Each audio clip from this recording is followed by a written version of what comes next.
Well, howdy. How is everybody doing this week? It feels like it's been a million years since I've been online. I've been traveling this week. I'm in Atlanta, actually, believe it or not. And I thought, what would be better than having a little bit of fun and making sure that I kept my live stream going even while I was out of town. So hopefully we'll have no technical hiccups. I am in Atlanta. I spent yesterday at the zoo, as you can see from my shirt and from our background. Um, I basically spent the day relaxing a little bit, which I have not done in quite a while. So I thought what would be better than having a live stream based on a little bit of fun. Lighten the lighten it up a little bit and just make it a little bit of fun this week.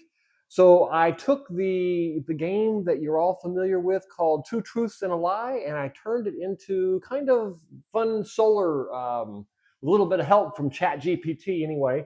I turned it into a little bit of solar fun this week, and all of the backgrounds are courtesy of Atlanta Zoo. I was there all day yesterday, so I spent some time making sure that I put together this set of videos that you all see running in the background.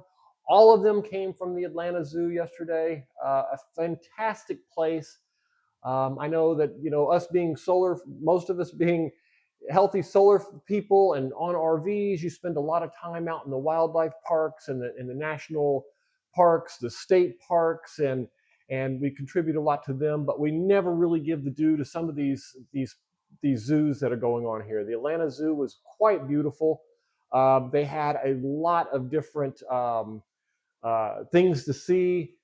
The build outs that they have for these animals has changed so much over the years. It's so good to see that now they've got them where these animals can live in a nice environment. I got particularly good fun when we get to the gorillas there. That was probably the most fun I had in a long time. I spent a lot of time there. There was a couple of gorillas having a little bit of a fun back and forth. So I did that. I do want to start a little bit today with a little bit of solar news.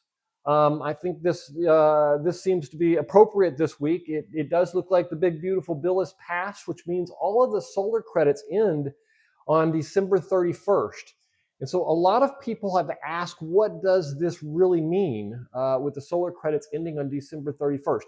And exactly what aspect of them comes to an end, what aspect of them continues, and so on and so forth. So what that basically means is that you need to not only have the equipment purchased, but installed. Now, the way the law was written and what I've heard and my interpretation is it didn't have to be totally inspected by the city and the state and up and running, but you did have to have it installed and purchased in order to claim it.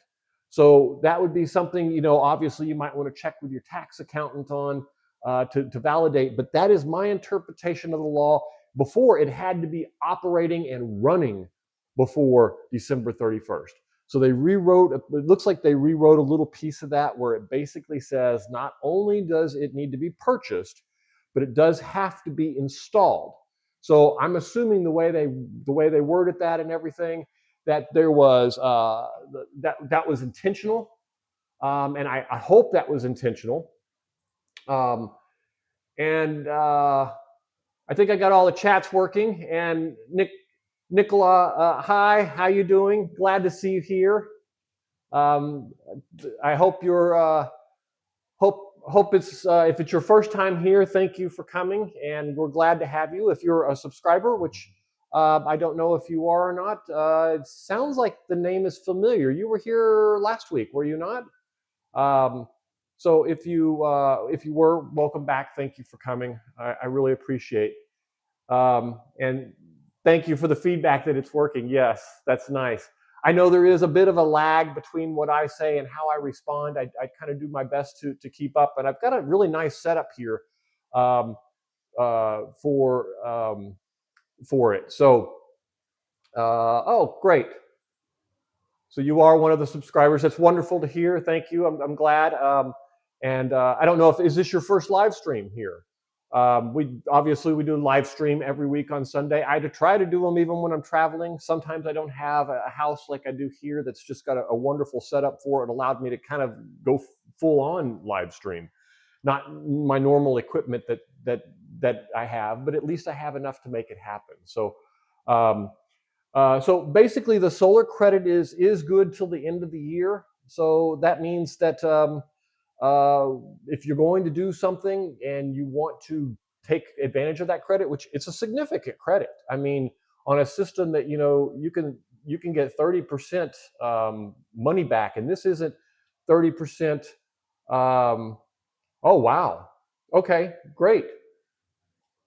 Sorry, I forgot to bring the message up before I answered it. Yes, that's wonderful. Oh, so it's your first time here? Okay, good. This week's a little bit different than sometimes. I usually have a more focused um, subject matter. This week we're playing a little bit of games. I'm traveling. I'm here in Atlanta. Went to the zoo, spent my time there, taking a little time off. All of my videos are scheduled, and any of the members of the channel will know you've got a whole lot of content out there that was all lined up for the last 2 weeks. It's all been available to you guys already. But so I did wanted to so it's good to have you, Nicola. Thank you for coming, and I hope you enjoy your time here. And if you have any questions, feel free chime in at any time. I love the questions. As you know, if any of you have responded to anything on the out on the channel, on YouTube channel, you know I always respond. I'm an avid believer that communication is actually almost as fun as making the videos themselves. But the idea here is to get those solar systems purchased and get them installed by December 31st. That's kind of really the news I want to bring to you this week from that end. I did want to bring you some odd statistics when I was looking up that news and investigating what that deadline was. I did run into some interesting statistics. In June, the EU's solar system is now the most largest single source of power in the EU for the first time, which I was kind of surprised to hear that. I didn't realize I did expand it so much, which got me interested in figuring out what's going on here in America. That's great. Whenever you're ready for the questions, just know I'm always here, and they're always welcome. No problem there. So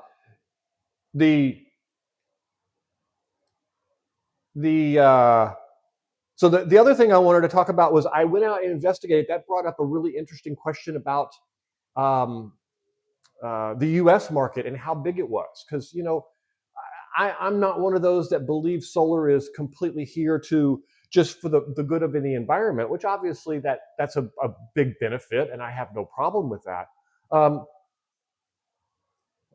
For me, it's a lot about independence, being able to just be free from the grid and do whatever I want and use as much as I like without worrying about paying for it from the grid. So I was kind of surprised to hear in April, 77.7% of all new growth in the US to the power grid will come from solar. And that will, by the end of the year, that will make up 11% of the overall solar content, which is just crazy. And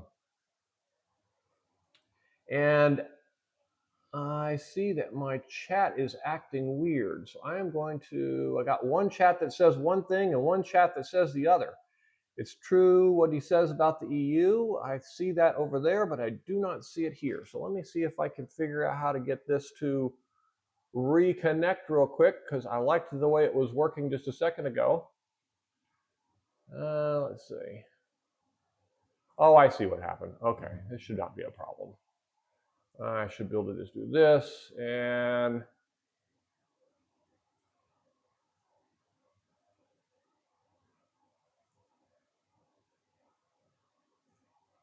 do that, and it should be back. All right, there we go.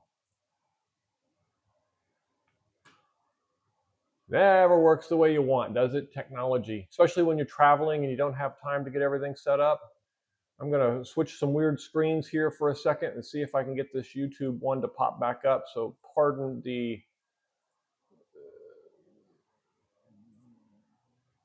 my mess while I do that. I'm hoping that did it, and it didn't. Darn it. That makes me angry. All right, let's see if I can. I'm going to try one more time because I really do like having the uh, the messages being able to pop up. I'm going to have to replace this one. It's given me trouble now 4 or 5 times, and I really don't know what to do about it. The way it's supposed to work isn't necessarily the way it works. All right, so let's see if we get that to. Let's see. That's a bummer. So hopefully you guys are doing well. I was kind of surprised to see how much of that was really part of the. Look at that. All right. Now, hopefully that will stay broke. So I just want to catch up on a few messages here. Yes, I caught you a live stream for the first time, Matt. It is okay. I'm listening. I'll ask questions, whatever comes later. Italy, wonderful. My wife is Italian and she's very proud of it. I think she says her parents came from Sicily. I don't know. I'm ashamed to say I've never been to Italy. I did spend some time over in the UK and I have been to Japan, but I've never been to Italy.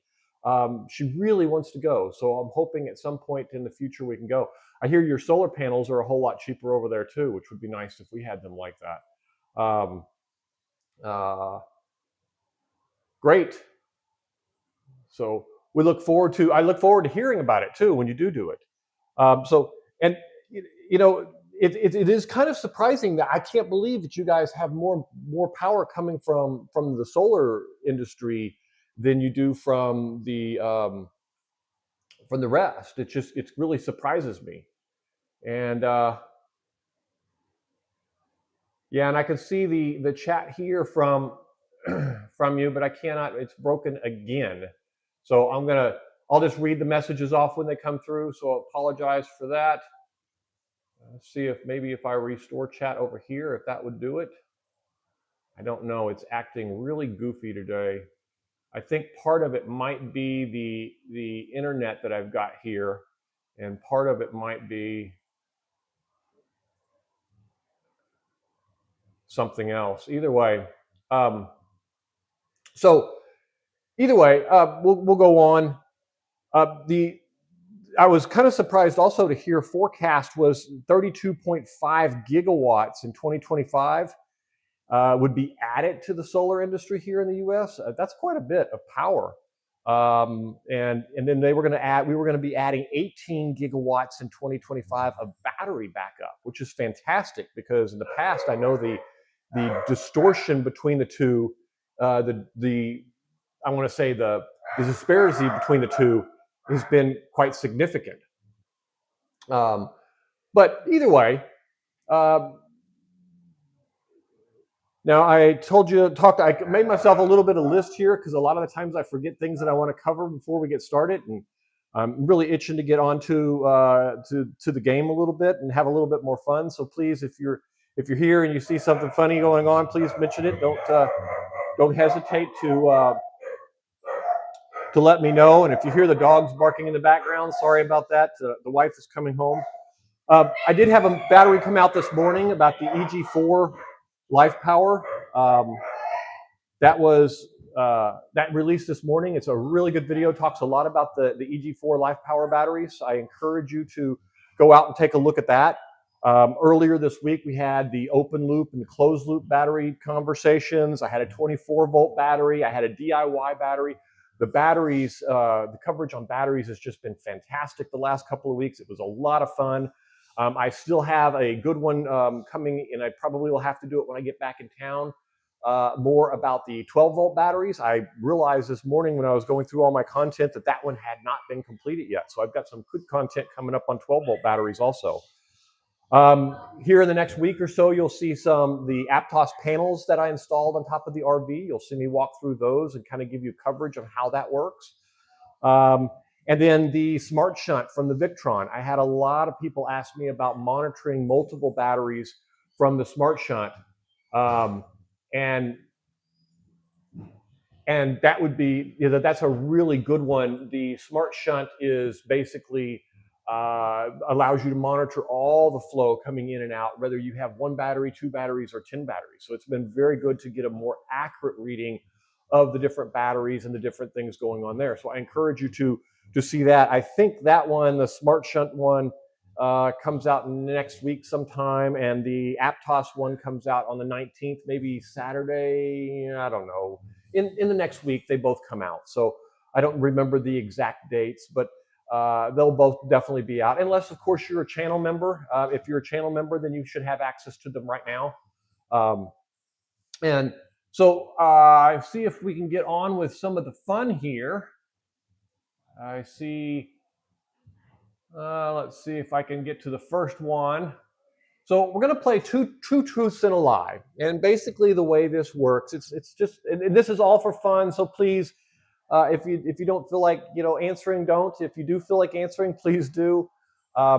I did not write down the answers, so if you believe that I'm wrong, please speak up, and I will go back and see if I can find. We'll go out and we'll Google the answers or whatnot. But I think I'm pretty safe on that side of it. So I do want to thank ChatGPT for helping me build this list. So sometimes they get a little bit screwy with their questions, but they do make for an interesting thing. So the first one is solar. So in this game there are 3 statements that I'm going to make. As you see here, we have 3 statements like solar panels lose efficiency as they get hot. You can run solar panels indoor under LED lights. And the third statement is solar panels produce more power when they are black instead of blue. Now, the trick to this game is that one of these is a lie and the other 2 are true. Now, sometimes it gets very difficult to identify the ones that are true, the only one that's true. And some people think that the idea behind the game is to learn that sometimes some of the things that we think are true are not true. I don't know if anyone can identify which one it is on this one, and I'll only give you guys a second if you want to say 1, 2, or 3. I probably should have numbered them in the chat. If you don't, I'm only going to give you a second or 2 to do it. What a lot of people don't realize is that when solar panels are very strange, and I'm going to talk a little bit about the first statement here, is that it's one of the few things that most people think that it's directly sun related, and it's technically light related. It is a photosynthesis thing where it's absorbing the light and turning it into energy, and it's agitating the chemical reaction in there, which is creating the energy. It has nothing to do with the actual, let's say, what gives you a sunburn with ultraviolet lights or anything like that. It truly is the light, which basically means that if that's true, number one being true, because they has nothing to do with the heat that's produced, they actually do get less efficient as they get hot. Just like a computer gets slower when it gets hot, so do your solar panels. The chemicals don't react the same. But that also means that 2 is true because an LED light can produce light. Now, it may not be very much. It may take a lot of LEDs to do so. But that does mean that 3,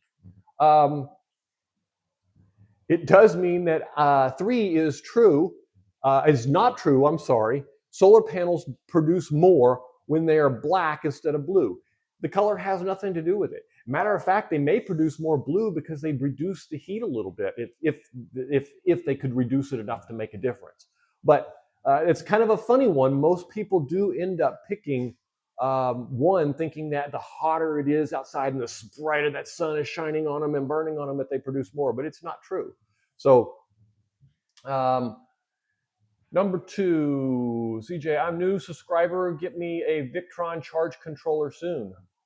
CJ, great to hear. I don't know if I can get that. I'm going to see if I can get those messages to appear one more time so I can bring people's messages up on the screen. So let me try this. And I know this puts you guys on a weird screen. I apologize for it. I'm going to see what I got to do to get this fixed. But let's try switching back here and see now if I can get that to show up. No. I don't understand why it's not working. So I do see CJ, thank you. Yeah, and I don't know why they don't make them white, CJ, either. You would think that they would, but they don't. And it's kind of surprising, to be honest with you. you would think that would dissipate some of the heat. Now, and what most people don't realize is when you go up north where it's really cool, you get benefits from that cold air. You actually have to accommodate 10 to 20% increase in voltage, meaning the 10% or 20% some increase in output in order to accommodate your charge controller. So anyone who's hooking up new panels, and if you're running close to it on that maximum voltage rating, you want to be very careful to pay very close attention to. Cold weather can definitely cause some serious damage to your charge controller if you go over it on the voltage, and cold weather can make that happen. So the answer to this one is number 3 is the lie. The other 2 are true, and it does not matter what color your solar panels are. All right, we're going to move on to number 2. And please keep chatting. I love to see the chats. I'll break in. I cannot get the messages to pop up on my screen again for some reason. It isn't working right. It worked for a little while and then broke. But I do see Gigi here is saying, why don't they make them in white? Gigi, I don't know. I don't understand why they don't either. Question number 2. A 100-watt panel always makes 100 watts. Solar output depends on sunlight angle, on the sunlight angle. Kind of word it bad. And then dirty panels can reduce performance. So 2 of these are true. And let's see if we get anybody that can pop up with the right answer here. Which one of these is the lie is what I'm looking for. And it's kind of funny. I did a video back a few weeks ago, maybe it's been a month or so now, on washing your solar panels. And I honestly was surprised to see that there was some performance increases from doing washing. And a lot of the bigger companies now are coming out. It looks like they're starting up some solar companies to go around and do solar panel washing. So number 1 is a lie, CJ says. And CJ, you are absolutely right. Panels don't produce the maximum wattage that's listed on their label all the time. That is the maximum ideal panel. Michael, you've got it right also. It is the maximum in an ideal circumstance. In other words, if they put these in a lab and they produce exactly the right amount of light in exactly the right temperature range, exactly the right angles, and everything is a perfect scenario for these things. So when you do this, obviously you're going to get 100 watts. In real life, it very rarely happens. Now, like batteries, some of these companies do over-engineer them a bit. So you may have a panel that technically in a perfect scenario could produce 103 or 104 or 105 watts, and therefore you will see 100 watts sometimes. But that's not necessarily going to be true. I've got the video coming out here in the next few days about the 3,700 watts on the RV roof. And I quite frequently see 4,000 watts off of those panels. And they're not even mounted with angles. They're flat on an RV roof. Now, it is a white RV roof, and they are bifacial panels. I noticed when it's cloudy and the sun comes out that they will produce a lot of power because they're still cold and not hot from the sun. That is true. There's also what they call cloud glare, which basically means it glares through those clouds and reflects, and it collects more light. And this is also due to the fact that it has nothing to do with that heat. It has to do with the light, and the more you reflect that light. I've also seen days. I went for a trip last year to Connecticut, stayed at the Mohegan Sun, and it was really overcast the whole time I was there. But it was one of those bright overcast. And to be honest with you, I saw very little dip in my solar production on that trip. And we live off grid when we're sitting in the Mohegan Sun parking lot. If you're unfamiliar with it, that casino place, we do a convention there, but that casino there, they allow you to stay in the parking lot if you've got an RV and you're completely self-contained. You can't dump any water. You can't, do anything like that. You have to go off site to go find places for all your dumping and stuff. But you can easily live there 4 or 5 days if you've got solar or generators. There's a lot of people out there that use generators. Unfortunately, they're very noisy and stuff. But it does happen. So number 1 is the lie in this case. Solar panels do not always produce their maximum. It depends a lot on sun. I've got 3,700 watts in my RV. They start producing as soon as the sun comes up, sometimes 10, 12, 15 watts. Then they produce all day long. They may peak out around 3,700, but then they'll reduce all day long also.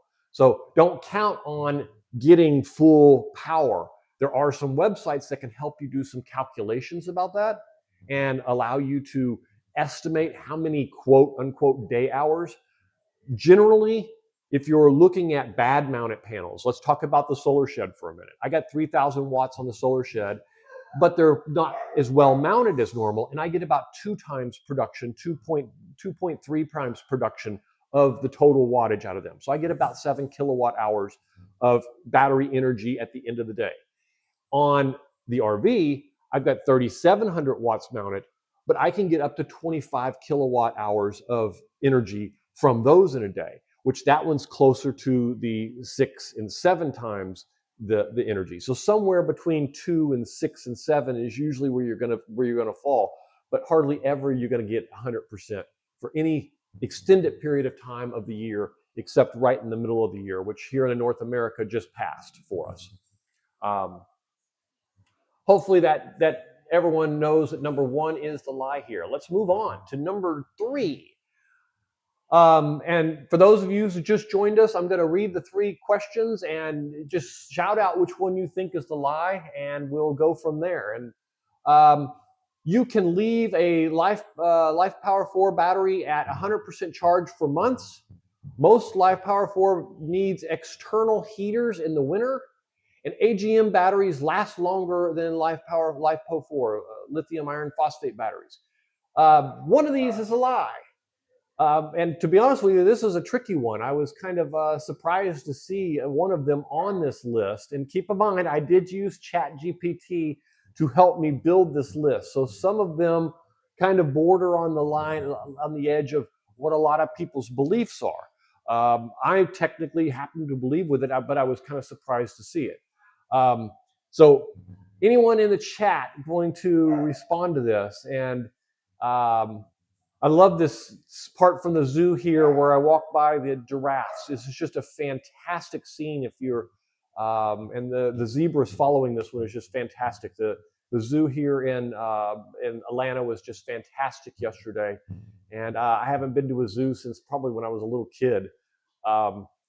Michael says, number 3, AGM batteries last longer than, and that is absolutely true, Michael.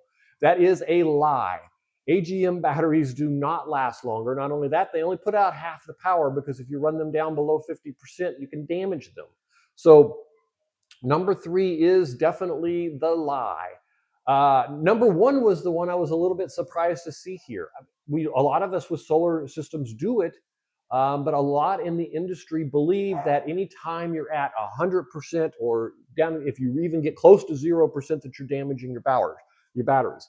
At 100%, I don't believe it's totally true, but some people do, and that's why I was kind of surprised to see ChatGPT come up with that one. All right, let's move on to. I really wish this stupid chat would work. I do see your chat, by the way. I just can't get it to show up on the screen. The elephants are more human than humans. Yeah, this part here where the giraffes is fantastic, the zebras was fantastic. The elephants outdid everything. They came by it when I walked by, and they threw out some food and stuff. This one just stopped in front of me and ate, and the other one went charging back and forth a couple of times. It was just fantastic. Actually, the gorillas did a thing too. So it was just wonderful. Wonderful visit to the Atlanta Zoo. I haven't had that much fun in a zoo in a very long time. You don't appreciate the things you do when you're kids and you grow up and you think, oh, I've done that. But you don't realize what you can get from it as an adult. And I'm sure I went with my son too, but that was been 30 years. So now I don't know if that CJ is the CJ that I know. If it is, say hi, CJ. Let me know if it's you or not, or if it's just a recent subscriber. And if it's not CJ, no disrespect. I have a relative that is up north that is named CJ also. Do the right to be careful when you're a good experience. Do it right and be careful. You can have good experience with solar. Solar is fun. You're absolutely right, CJ. Solar is a lot of fun, but you have to be careful. You have to do it right, and you have to be very cautious of the power. You're new. Okay, great. You're not my wife's cousin. That I thought you might be my wife's cousin. He's also named CJ, so he comes in a lot too and says hi. So um, so the lie here was AGM batteries. AGM batteries do not last longer than the life power floor. So that's kind of funny. All right, we ready to move on to number 4? I think I ended up with about 20 of these, so we got quite a few. And then I've also got some viewer questions for afterwards if we needed some. Series wiring increases voltage. Parallel wiring increases amperage. And you can mix panel types freely in the same array. So this one can trick a lot of people, especially new people. There's some confusing aspects of how you can mix panels together. And what we're talking about here, panels in series are like batteries when you connect one to another and then use the two ends off the batteries. And then parallel means that you have two separate batteries like this and you use both of them in parallel together. And then mixing panel types, and what we're talking about here is taking, one panel of 100 watts and another panel of 200 watts and mixing them together and freely using them that way. Michael, you were absolutely right. You can mix them, but can you mix them freely on the same with no side effects is the question. And so CJ says 3 is a lie, and CJ, based on the two above, the answers above it are absolutely true. When you run panels in series, the voltage increases. So if you put two 30-volt panels together, you will end up with a 60-volt output. When you run them in parallel, if you have two 30-watt panels putting out 10 amps, you will end up with 60 amps. So that is absolutely true. 3 is the lie in this case, and it's kind of a trick question because Michael's answer is somewhat true also. He says that you can run them together. You can, but like anything else, if I hook up a 12-volt battery and a 24-volt battery, which one is the system going to use? And it's going to use the 12-volt battery, or use it's going to drag that 24 down to 12, and you're not going to get anywhere near the voltage. So I think when it was answering, keep in mind this is a Chat GPT generated list for us so that I wouldn't have all the answers going in. But it's basically saying, no, you're not going to get the correct output. And if you did this on a large scale, they're absolutely right. You don't want to freely mix them. You want to try to keep them together to get the best output. And you also, if you're mixing them, you have to be careful about them shorting you out and breaking each other and burning each other out. So there are a lot of complications with that. But it is number 3 that is the lie. You have to be mindful of optimization. That is absolutely true, CJ. So one doesn't drag the other one down from their limitations. That is exactly right. Same thing's true with batteries as was true with solar panels. It's going to take on the aspects of the lowest panel. And if you've got, two that are generating one here and one here, and it's going to pull these down and to that 12-volt output. Most likely all the way to that 12-volt output, meaning that 24-volt panel is going to produce half of what it should be producing. I have seen systems that produce hydrogen with excess solar, then use the hydrogen as at night and rainy days, fuel cells for power. Yeah, I was kind of surprised these last few years we haven't heard more about hydrogen in cars, to be honest with you. It seemed like it was going somewhere, and to be honest with you, I haven't done the work to find out what happened. It seems like they've kind of lost a little bit of interest. And with these numbers, with us here in with the UK, I mean, I'm amazed by the EU having the largest power source in June was solar now. That amazes me. But with the US installing 32 gigawatts in 2025 of new solar panels and an 18 gigawatts of batteries, that's just amazing. So it amazes me. Yes, we all do that, CJ. It gets very addictive.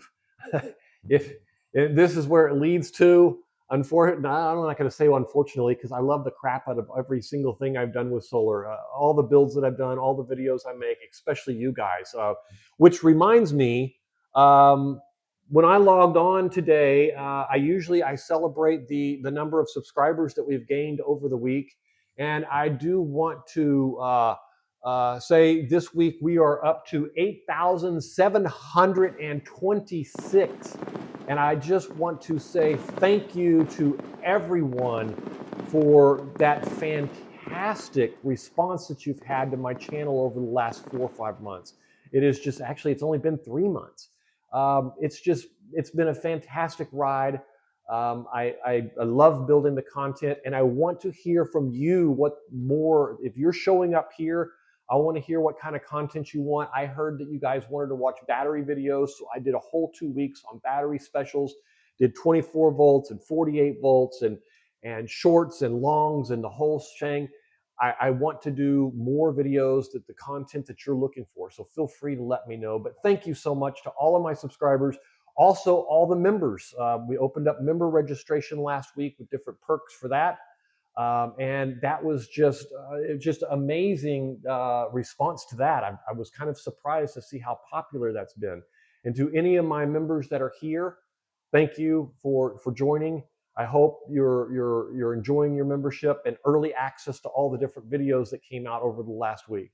And so, oh, here's that spot where I was talking about elephants. Whoever that was talking to me about elephants earlier, he walks by here and feeds them, and all of these elephants come walking by. And the second one on the left back there, he stops in front of us and just starts blindly picking up all of the pellets off the ground and eating them. It's just a fantastic scene. I did slow the scenes down a little bit so that there wouldn't be so much speed rush on it. Yeah, I was looking at taking something about the 24 volt batteries instead of using just 12 volt. How I found from the recommendation after. That's how I found you from recommendation after. Oh, great. Yeah, no, I did a fantastic battery from Lead Time right now, has just some awesome prices on 24 volt batteries, and I've seen a few of you pick up a few. It's a really good. I ran that thing through the rafters. I mean, I tried like heck to keep it done. It's going in my coffee trailer. So my coffee trailer has a solar system in it that allows me to keep all the freezers and refrigerators running off grid completely. It's got two 370 panels mounted up there on top of the roof of the coffee trailer, and I keep it running. It was just a fantastic 24 volt series instead of 12 volt in series. Yes, that's exactly what I'm switching the coffee trailer to. It was running two 24 volts in series, and I'm switching it to, or excuse me, two 12 volts in series, and I'm switching it to a 12 volt also, or to a 24 volt. YouTube just suggested your channel now. Oh, Michael, well, welcome. Thank you for coming. Hopefully you're enjoying it so far. Usually I have different kind of subject matter, but this week I'm traveling, so I figured we'd do something fun. So hopefully we're all enjoying I'm going to switch this back to the other screen so you guys can see the elephant too. And he was there for quite a while. It was just a fantastic view. He's sitting there picking up all the pellets and everything. And you don't see all of the 600 kids that were around me. The place was really busy, and there's like 600 kids back behind me, and I'm like holding the camera up, hoping nobody walks in front of me. So, but it turned out really good. It was a really nice visit. All right, so we're going to move on to the next one. Yes, I was looking. I just want to make sure I didn't miss any messages here. Doesn't look like I missed anything recently, so we will move on to the next one in the game. Is number 5. So for those of you that are new joining, 2 of these are the truth and 1 lie. See who can identify the lie. Not all MPPT charge controllers are created equal. It's fine to oversize your solar array by 200%. And the inverter decides your battery chemistry. Now, I'm going to say that one of these is an absolute truth, one of these is most likely true, and one is an absolute lie.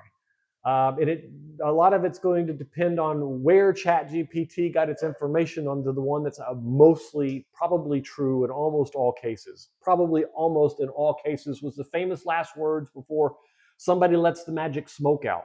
So I just want to kind of give you a heads up on that one so that you don't take them to be all absolute truths, because they are not all absolute truths.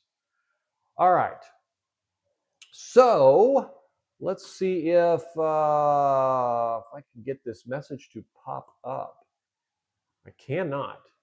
All right. CJ suggests that number 3 is a lie. Inverter decides your battery chemistry. And Michael suggests number 3 is a lie. You're both correct. You're absolutely correct.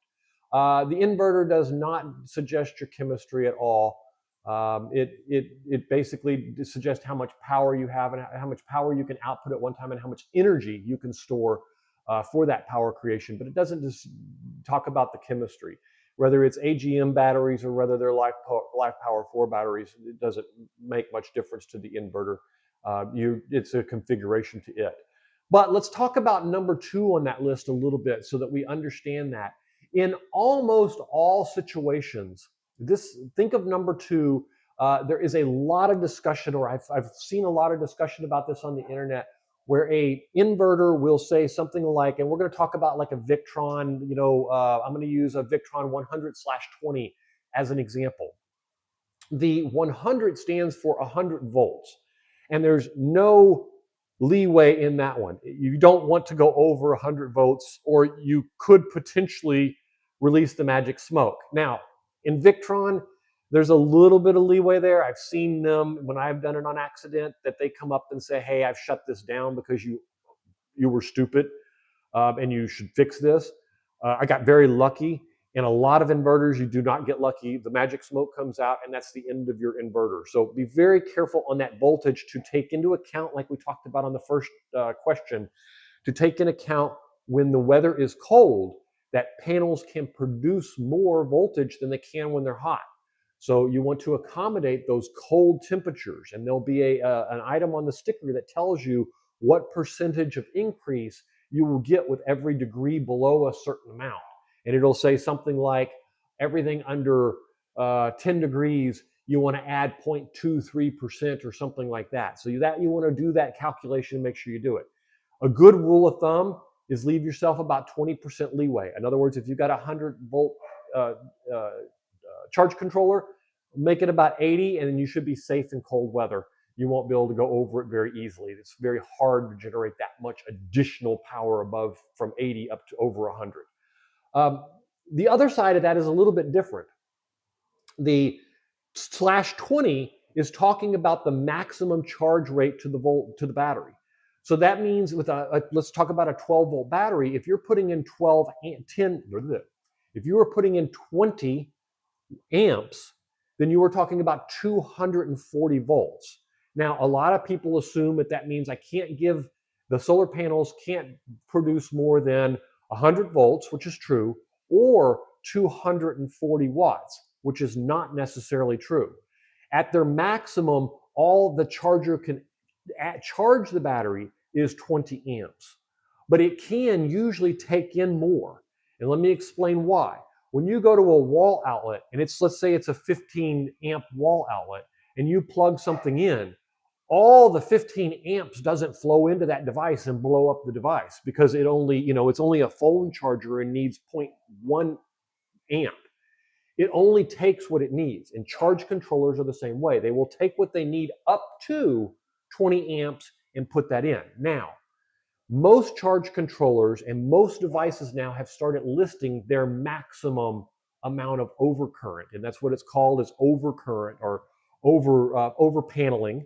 You have a maximum output of 240 watts, and if you put 300 watts of solar panels on the roof, it will only charge at 240. But that does not mean that you can't put 300 up there and extend that window where it gets to 240 an hour before the peak of the day, and it runs at 240 for an hour after the peak. Now, it will trim everything over that 240. It's not going to use it, but it is safe to over panel to a certain extent. Most home systems are done this way because it's not cost effective to do anything else. My RV doesn't do it. My solar shed does do it. I have 3,000 watts on the solar shed. I have a 35 amp charge controller. So at 35 amps, and let's just do the math here real quick. 35 amps times, say, 53 volts for round numbers. I'm looking at 1,855 watts. That would be the maximum. But I have 3,000 watts of solar panels. So that means if I go over and they're generating 2,200, all it's going to do is trim off the top, and it's not going to use it. It's not going to damage anything. Now, this statement is referring to currently a lot of companies are coming out and making the clear statement, don't over panel more than X. And 200% seems to be that standard that most of them have been coming out with. And that's what it is. So you can safely assume you can over panel. Some people, I've seen a lot of discussion about this in the last year or so. Some people will say, no, you can't do that, absolutely. Some people don't understand that the first number on the left, the 100, is the maximum input. The number on the right is the maximum output. And nowhere in that formula did it tell you what is the maximum wattage that can come in. All it says is the maximum that's going to output. And like a wall plug, it just won't use that extra. It's just going to sit there unused. Unfortunately, unused is wasted. So there's nothing that we can do about that, though. All right. Hopefully that answered the question, and I don't see any questions about it. I see CJ, you just learned about that this week also. I'm assuming that reference, I'm getting a 150/60 and my 4x 3-watt panels, 47 volts each. And I'm assuming, CJ, you're running at 24 volts. Is that what you were saying? 47 volts at 24 volts is a perfect balance there. But at 150, technically, you could run them all in one thing, but then you got to worry about shading too. So there's some advantages there, which I think there might be some questions about that later also. Okay, that said, I'm going to move on to the next one unless somebody has an additional question about that. All right, so number 6, solar panels should be, Victron, yes, okay, yeah, you should be fine. 24, perfect, yep. That's the perfect voltage for that. It has plenty of room to work and to get there.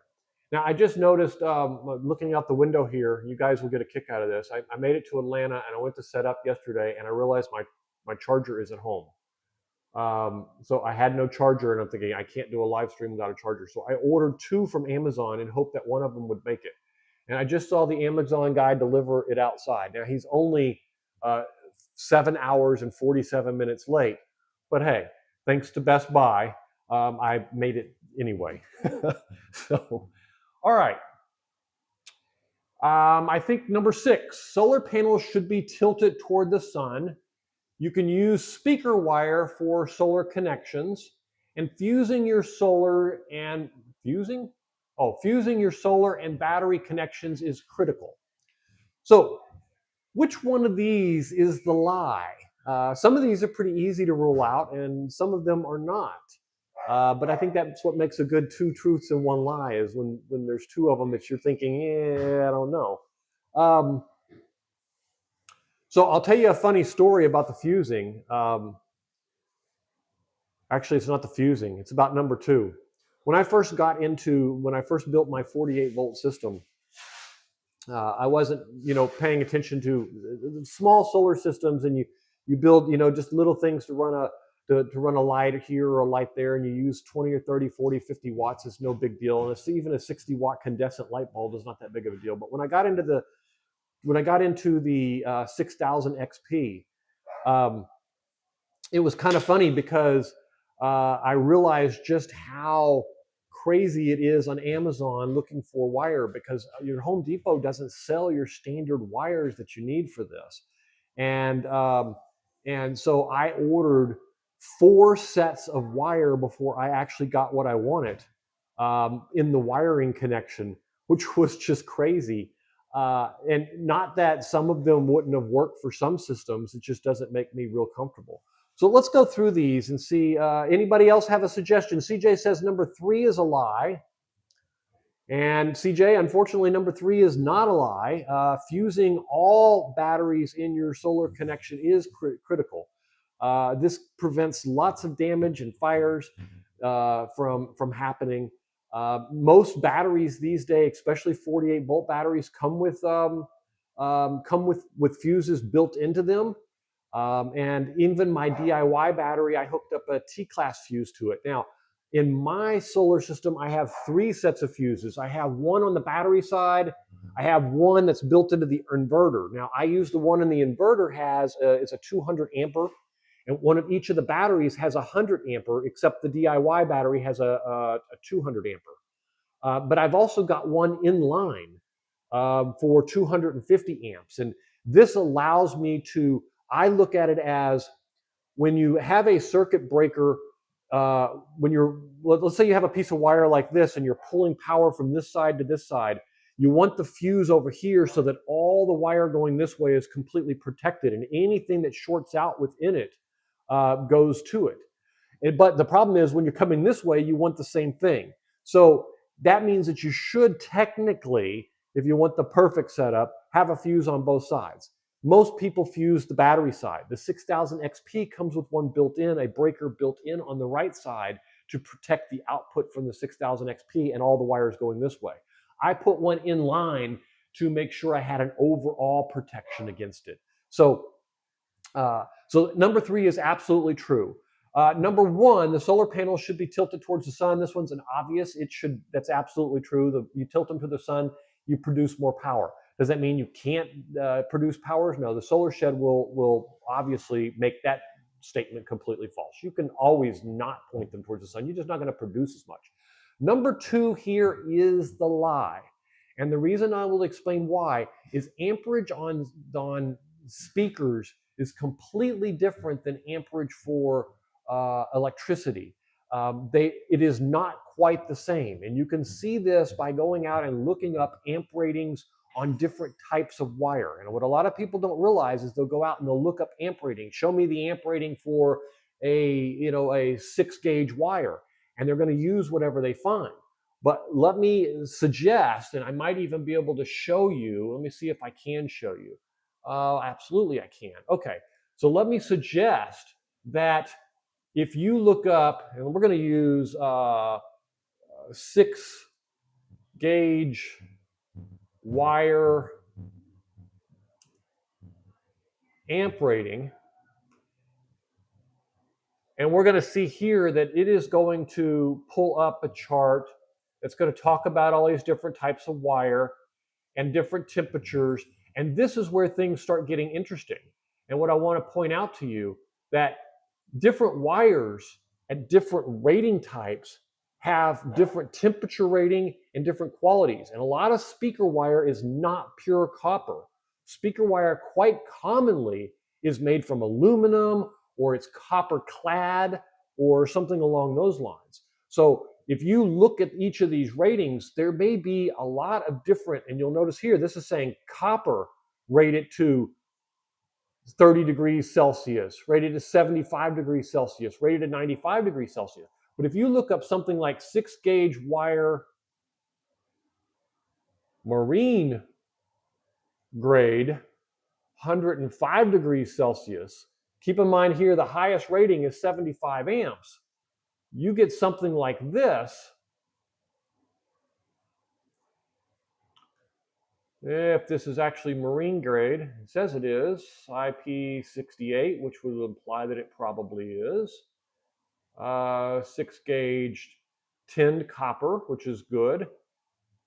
And it's not going to give us a rating, but it is 600 volts. And we may have to go to ChatGPT to get the right rating. Rating for 6-gauge marine 105-degree wire. See if it can fix all my misspellings for me. Here we go. This is exactly what I'm looking for. So you'll see here that this marine gray wire can go all the way up to 120 to 140 amps. So the wire is much more important in this matter than the size of the wire. And this is something that is really important, that if you're building a solar system, pay very close attention. When I first got into solar, I ordered a set of wire. It came, it was like 1 gauge. It was beautiful. And I thought, okay, great, I got it. And then I realized it was not copper, it was speaker wire. And I'm thinking, okay, so I went out and looked it up, and it was one of those that didn't hold, ran about 60 amps. I'm thinking, okay, well, that's not good. So then I ordered some more wire. And on this one, I noticed that it was copper clad, meaning that it's aluminum wire with a copper cover. And its rating was about 85 amps. Finally, on my third order of this wire, the same size wire, I have pure tinned copper marine grade wire at 105 rating, and my wire can support 265 amps. Huge difference, and it's the difference between something catching on fire and burning down and something not catching on fire and burning down. So please keep this in mind when you're looking at that. Not only is that the truth, it is very important that you understand not all wires created the same. There are probably dozens of types of 6-gauge wire, and you need to make sure you're considering, is it AC wire, is it DC wire, is it this or is it that? The only thing that is the same across the board is amps or amps or amps or amps. But what those amps are used for, if it's consistently pull, if it's if I've got something that's pulling, let's say it's 50 gauge, if it's 50 amp wire and I'm pulling 50 amps all the time, you will find out that most of the wire really doesn't support it. It surges to 50 amps. So please be very careful with your wire and make sure that you follow some of the standards. And if you're unsure, talk to an electrician. But almost all electrical devices in your house and everywhere else have a 20% buffer on all of their amp rating. That means if you need 80 amps, you buy 100 amp wire. If you need 100 amps, you buy 120 amp wire, so on and so forth. Always leave yourself a 20% buffer. And this goes especially for EVs, where it says it needs a 50 amp plug, and you buy wire that's only supports, those, a lot of people will say, oh, well, 8-gauge will support 50 amps. It will, but it will not support it for consistent 50 amp pulls all day long. So please be careful with the wire. And I know that was a long-winded answer to a simple little question, but I thought it was important. Okay, what have I missed on chatting? Have I missed anything? See, where am I at? I don't even know where my screen went. Oh, here it is. Okay. All right, CJ. Yes, but don't worry. It seems like a lot, but the thing is it'll start getting very repetitive, and you'll make a couple of these little mistakes, and you'll do it. Just make sure that you're being careful the whole time, and don't hurt yourself, and don't burn anything down. That's the big one. Moving on to number 7. I saw a message scroll across there, and I missed it. There it is. I got 500 foot of solid copper single strand 12 gauge 112 PVC coated on Amazon for 115. And I would just investigate exactly what temperature rating it is. It's single strand. Keep in mind that single strand has a tendency to, if you've ever taken a piece of metal and wiggled it like this, you'll notice that a piece of solid metal, if you wiggle it back and forth enough, it'll break. And that's why single strand is not suggested for mobile use. It's suggested for house use. In a wall, you can use a single strand because it's going to be there for 30, 40 years, no big deal. But just keep in mind, if you've got mobile use, that you want to be very careful about that and make sure that you get the right kind of wire for it. Okay. You should size wires based on voltage and current. 10-gauge wires work for everything up to 1,000 watts, and loose terminals can cause fires.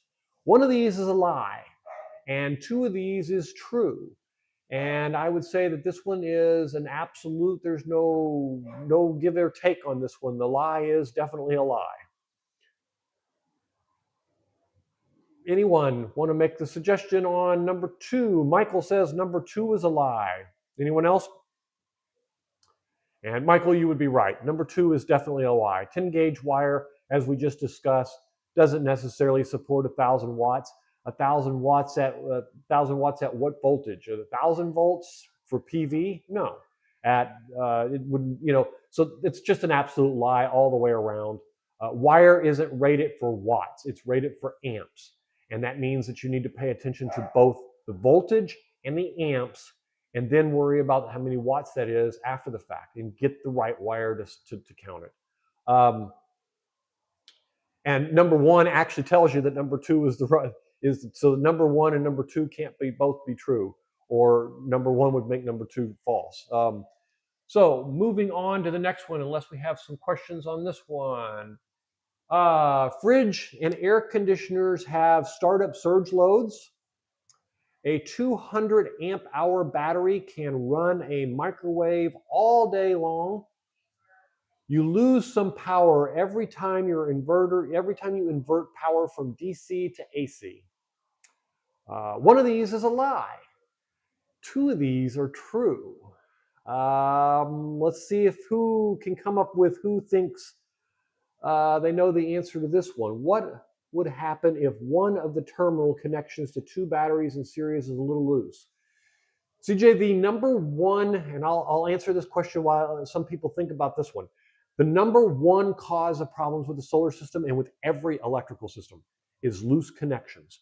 Loose terminals, loose connections, loose wires, loose anything. I cannot stress to you enough, and all of us have done it. If you talk to anyone who has worked with a solar system, everyone has left something loose and came back later and learned how close they came to a fire or hot or heat or whatnot. What I normally do is I'll check everything, and then when I'm done with the system, as I've done everything and done it all twice, I go back at the end and recheck everything. It is so easy to leave a loose connection. Loose connections cause the electricity to jump across the gaps. And when that happens, it creates heat. And that heat can, over time, can certainly, I've been back to, in Victron devices especially, it's obvious, and it's not because they're Victron, it's because you hook up so many of them that it's eventually going to happen to you. In the Victron device, you know how the wires plug in from the bottom and you screw in the front to tighten them down. Well, one of these days you'll forget to tighten one of those down. And that's probably the worst thing you can do, because those terminals can get hot and melt the blue plastic around it, make a huge mess, and cause a real fire. So my suggestion is, when you build the whole system, you always go back and recheck all of the connections. Now, so it's going to get hot. It's going to probably burn the connection, and possibly could cause a fire, melt the wire. So of these, fridges and air conditioners absolutely have surge loads. There's no question about that. Sometimes up to 10 or 12 times the actual refrigerator load itself. 200 amp hour batteries can run a microwave all day. Well, that is an absolute lie. Microwaves can be 1500 amps, 1500 watts, I'm sorry. 1500 watts is 1.2 kilowatts. A 200 amp hour battery could not power that for that long whatsoever. And you do have some conversion cost for any time you're converting AC to DC, DC to AC. The more efficient devices like the Victrons do it more efficiency, and that's what that efficiency rating is all about. A lot of them will tell you it's 93% efficient, 94% efficient, 96% efficient. And that means that if you pull out 100 watts, you convert it from one to the other, and it's 93% efficient, you're only going to end up with 93 out of the 100 getting there. And that's what that rating is all about. So in question number 8, the lie is that 200 amp hour battery can not run a microwave all day. Number 9, phantom loads can drain your battery overnight. Solar systems are always more efficient than generators.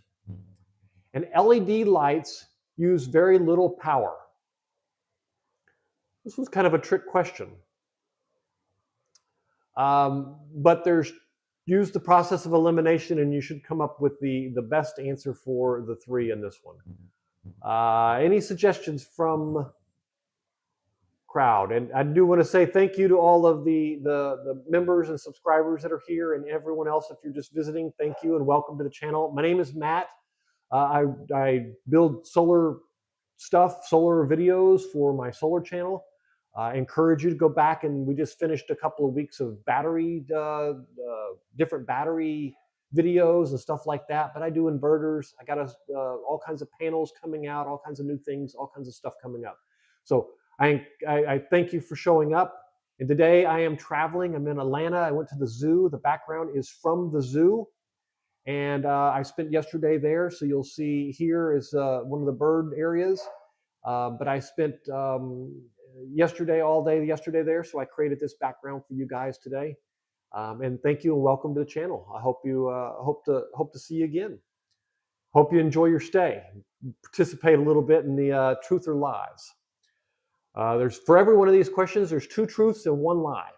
So in this one, phantom loads can drain your battery system, and anyone who's had that solar system, just left it on overnight and thought you had nothing going on, and realized that all the little trickle drains can really drain your system really fast. Michael says number 2 could be the lie. CJ says 3 could be a lie. 3, LED lights use very little power is absolutely true. LEDs use a lot less power. Most LEDs, you get 6 or 8 watts. Comparable to an incandescent light bulb would be 60, 80, 100 watts in some cases. So they are much more reduced. That's why you see them in all the RVs now. You can get a 1 or 2 watt light bulbs in an RV, and it run directly off the 12-volt system in there and almost use no power. I don't even have a meter anymore on my 12-volt LEDs in my RV. Number 2 is the lie. Solar systems are not always more efficient than generators. Now, that said, always was the key word there. It doesn't mean that they are never more efficient. It means they're not always more efficient. In a case of a large system where you can run the generator at just the right spot and you can use every last drop of the power, then a lot of the times generators can be more efficient. But for long-term, off and on, intermittent use that we use them for solar panels and for solar, most of the time the solar is more efficient. But like I said, it is kind of a trick question. And yeah, it is relative, CJ, to other lights being more efficient. This one was a really tricky question. All right, number 10, and at the halfway mark of the questions that I have. Shunt gives more accurate reading than a voltage meter. A shunt gives a more accurate reading than a voltage meter. Bluetooth solar apps always give live exact data, and monitoring, I'm sorry, that background is making it a little bit hard to read. I wish it would switch. Monitoring can help diagnose failing batteries early. It would be awesome to live next to run water with a hydroelectric 24/7. Yeah, it would be. I talked to another subscriber earlier this week, and she had just purchased on one of the, I think, yeah, she's a member because it was on one of the videos that hasn't released yet, on the solar panel video. She had just bought some solar panels, and she also had bought a wind turbine, one of those little ones that mount on a vehicle. A really cool little device. I'm going to have to look into those and see how they work. So getting back to the question here, shunts give more accurate reading than voltage meter. Bluetooth solar apps always give live exact data, and monitoring can help diagnose failed batteries. Number 2 is the lie. Yes, CJ, you're right. Number 2 is the right. Michael, you're also right. Number 2 is the, yes. Number 2 is the thing, and a lot of people believe that those Bluetooth apps are absolute.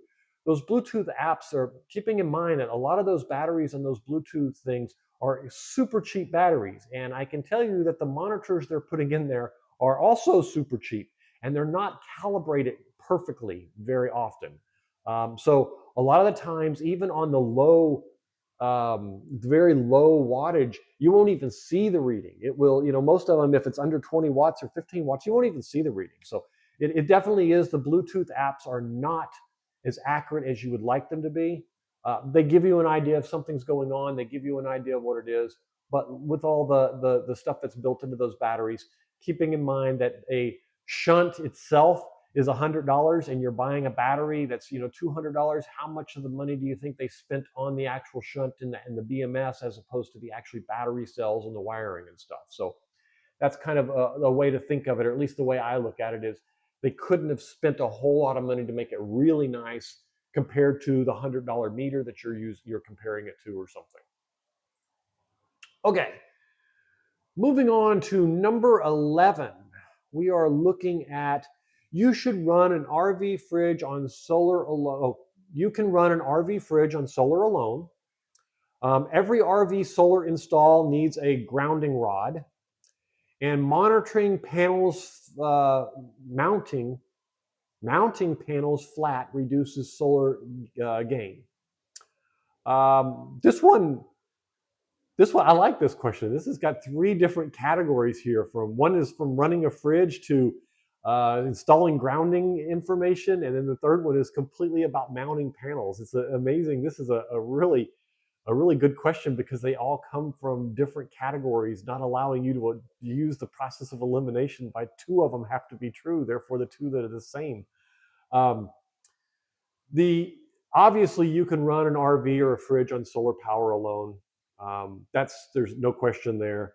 And mounting panels flat obviously can reduce depending on the time of year, can reduce or will reduce if it's not pointed directly at the sun, which leaves number 2 as being the lie. Every RV solar install needs a grounding rod is not true. Some of them are grounding rods are needed on some, and they're not needed on others. There's certain devices like the Victron devices that are built in that are meant to ground with the RV unit, and there are other ones like the 6000 XP that in certain cases will need it, and in other cases will not need it. This one is really grounding is always something that is a confusing question because there are so many exceptions to the rules. And I'm not even sure if I had looked through these, I would have even left this question in there simply because I don't like grounding questions. But in this case, grounding is not necessarily in all cases in a solar system. But in a lot of fixed cases where you're permanently located, and the big thing here is RV. If they left out and they had said every house solar install needs a grounding rod, then you would go back to the house grounding rod, and that would be an absolute yes. But because they use mobile, it's not always true on a mobile device. Some of your devices, like the Victrons, are specifically made for not having to deal with it. Just like you don't have to have a grounding rod for every piece of electrical device in your RV, it would be true about that. But there are some that do require it. So don't dismiss it one way or another. You need to look at the specific equipment and understand what it is. And a lot of the nice thing about the Victron devices, a lot of the equipment is specifically certified for mobile operation, meaning they don't need them. Okay, moving on to number 12. Solar panels charge your RV battery, or excuse me, solar panels charge your RV battery even when the RV is off. You can connect solar straight to the RV starter battery, and shading one panel can drop the output of all panels. I should have made these a little bit brighter so I could read them a little easier, but we made it through. So which one here do we think is the lie? 2 of these are true for those of you who weren't here a few minutes ago, and one of them is a lie. The background is from the Atlanta Zoo. I hope you're enjoying the scenery. I had a great time at the Atlanta Zoo. It's a beautiful zoo. This guy came out and posed for me and took a drink right there, and they had been sleeping and everyone was complaining that they were sleeping. I turned the camera on and he got up and walked up and posed and took a drink and then did a walk all the way through and everything. It was just amazing. I had a lot of great experience going on.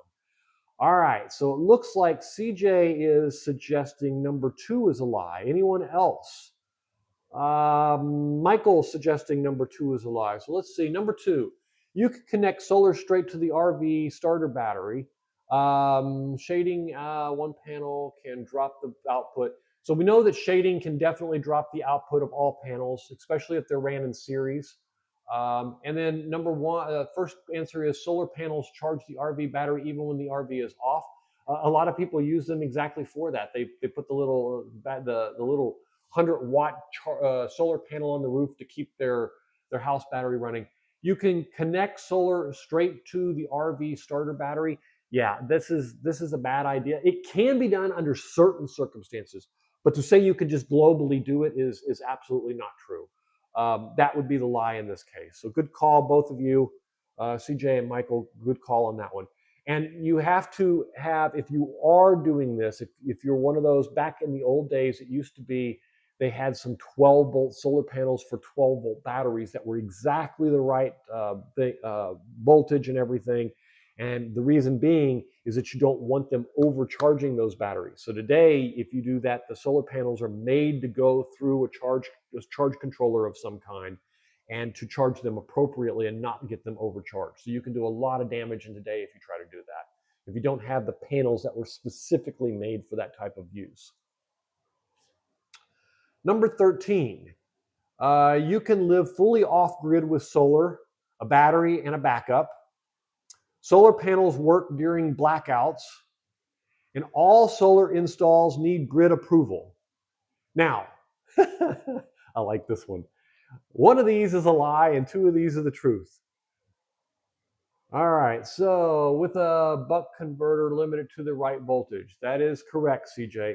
But really, you're much better off using a charge controller so that it can fill out the profile correctly, it can understand what the battery is doing, and that it can control those charges a little safer. You still run the risk of overcharging, especially on AGM batteries and that type of thing where they don't have a BMS. It's not as much of a risk on some of these today where they have the BMS, but BMS is not really there as a daily control of your battery. It's there for an emergency device to protect your battery from you doing things you shouldn't be doing. So I wouldn't use it that way, but it can definitely be done that way. Let's take a look at these. Anyone here find a portable solar panel, don't deliver its specific spec, should be looking at the rigid ones. Portable solar panels, just so that you know, I haven't had real good luck with them, but a lot of solar panels do not produce their maximum wattage. It's quite common that those are under environment controlled, temperature controlled, perfect scenarios. This is what it's going to produce in a perfect scenario. So you're going to find that with practically every panel. So back to the question, you can live fully off-grid with solar battery and a backup. Yes, absolutely, you can live off-grid. I do it. My backup plan is, I do have the ability for a generator when I'm traveling, or a grid if I'm not traveling. But I live mostly off-grid, and I do hot water, solar, hot water heaters, air conditioners, refrigerators, everything. So definitely you can live. Number 3, all solar installs need grid approval. And number 2, solar panels work during blackouts. Okay, so let's go to number 2. Solar panels work during blackouts. The way this is worded is tricky. It is absolutely true that they do work during blackouts. Now, if you have them configured on grid, if they are part of a grid feed system, most home solar systems that do not have batteries will shut down when the grid goes out. And the reason for this is, let's say that someone runs into a telephone pole at the end of your street and knocks down your telephone wires, and those wires are laying on the ground. And the electric company comes along and shuts the power off from the grid so that you don't have to worry about getting electrocuted. The problem is your solar panels are still generating power and sending it back down the grid, coming down that wire the opposite direction. And that could cause that line to still be live and a danger to everyone.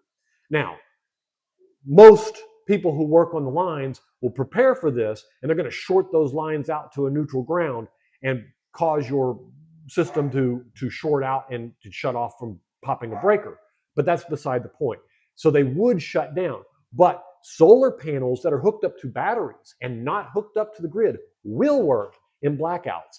And most of us that are most of the systems that I would work with these days are off-grid systems or backup systems or do have batteries and only backfeed in those cases where you have excess energy. So number two is solar panels work during blackouts is true.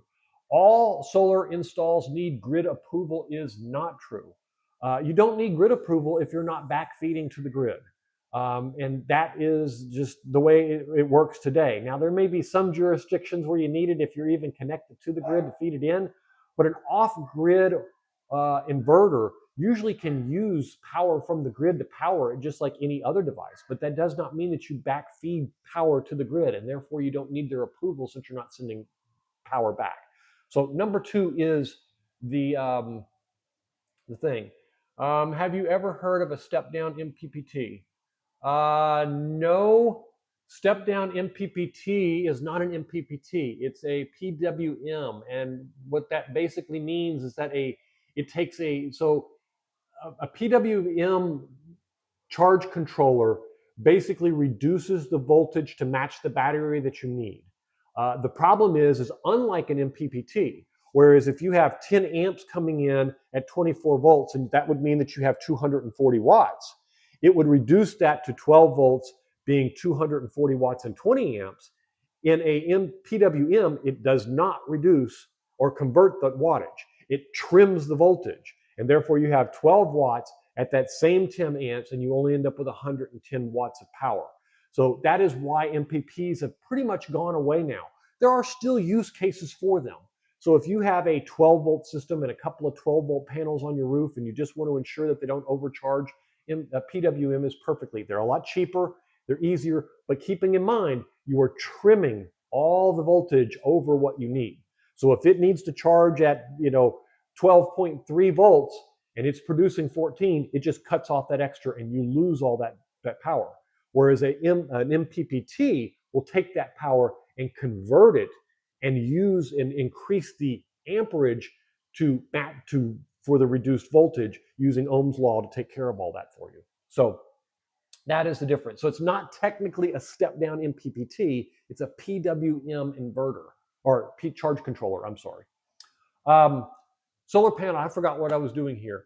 You live on off-grid with solar batteries, and we talked about that. Solar panels work during the blight. We talked about that. All solar panels need grid, and we talked about that they do not all need solar panels. So number three is the lie here.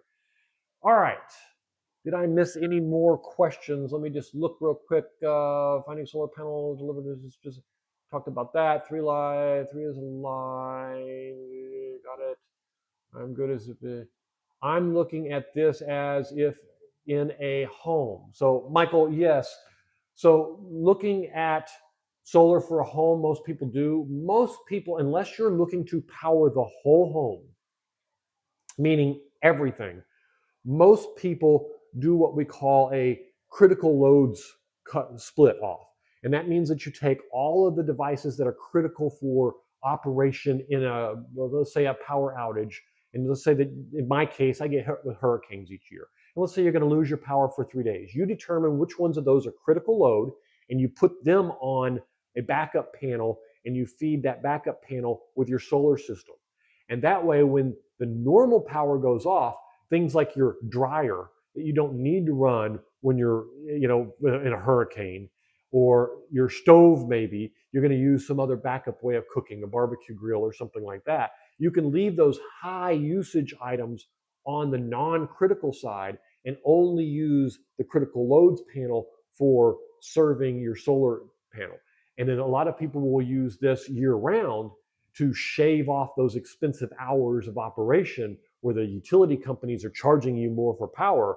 They'll charge their batteries in the lower things or with solar, and then reuse that power in those high usage hours. So from home, it's a very good way to look at it, is that way. I don't know what use case you're specifically looking at, but that's very common to do it that way. And then you don't need to power your whole house. You just need to figure out which ones are your critical loads and which ones do you want to operate. And you can cut them, shave them out, and split them off from your main panel. All right, number 14. You can leave a life power, sorry about the typo here, you can leave a life You can leave a LiFePower battery at 100% charge for months. Heaters in the winter. And I thought we saw this already. We have definitely seen this before. Okay, I'm going to skip 14 because that was one that we did earlier today. I don't know why it's in there twice. Off-grid living is cheaper in the long run. Number 15, off-grid living is cheaper in the long run. Solar panels degrade 10% every year, and generator backup is smart in most off-grid setups. This one is going to be a surprise for those of you who don't know the answer right away, but I will get to that. I saw a couple of messages going across the screen I want to answer.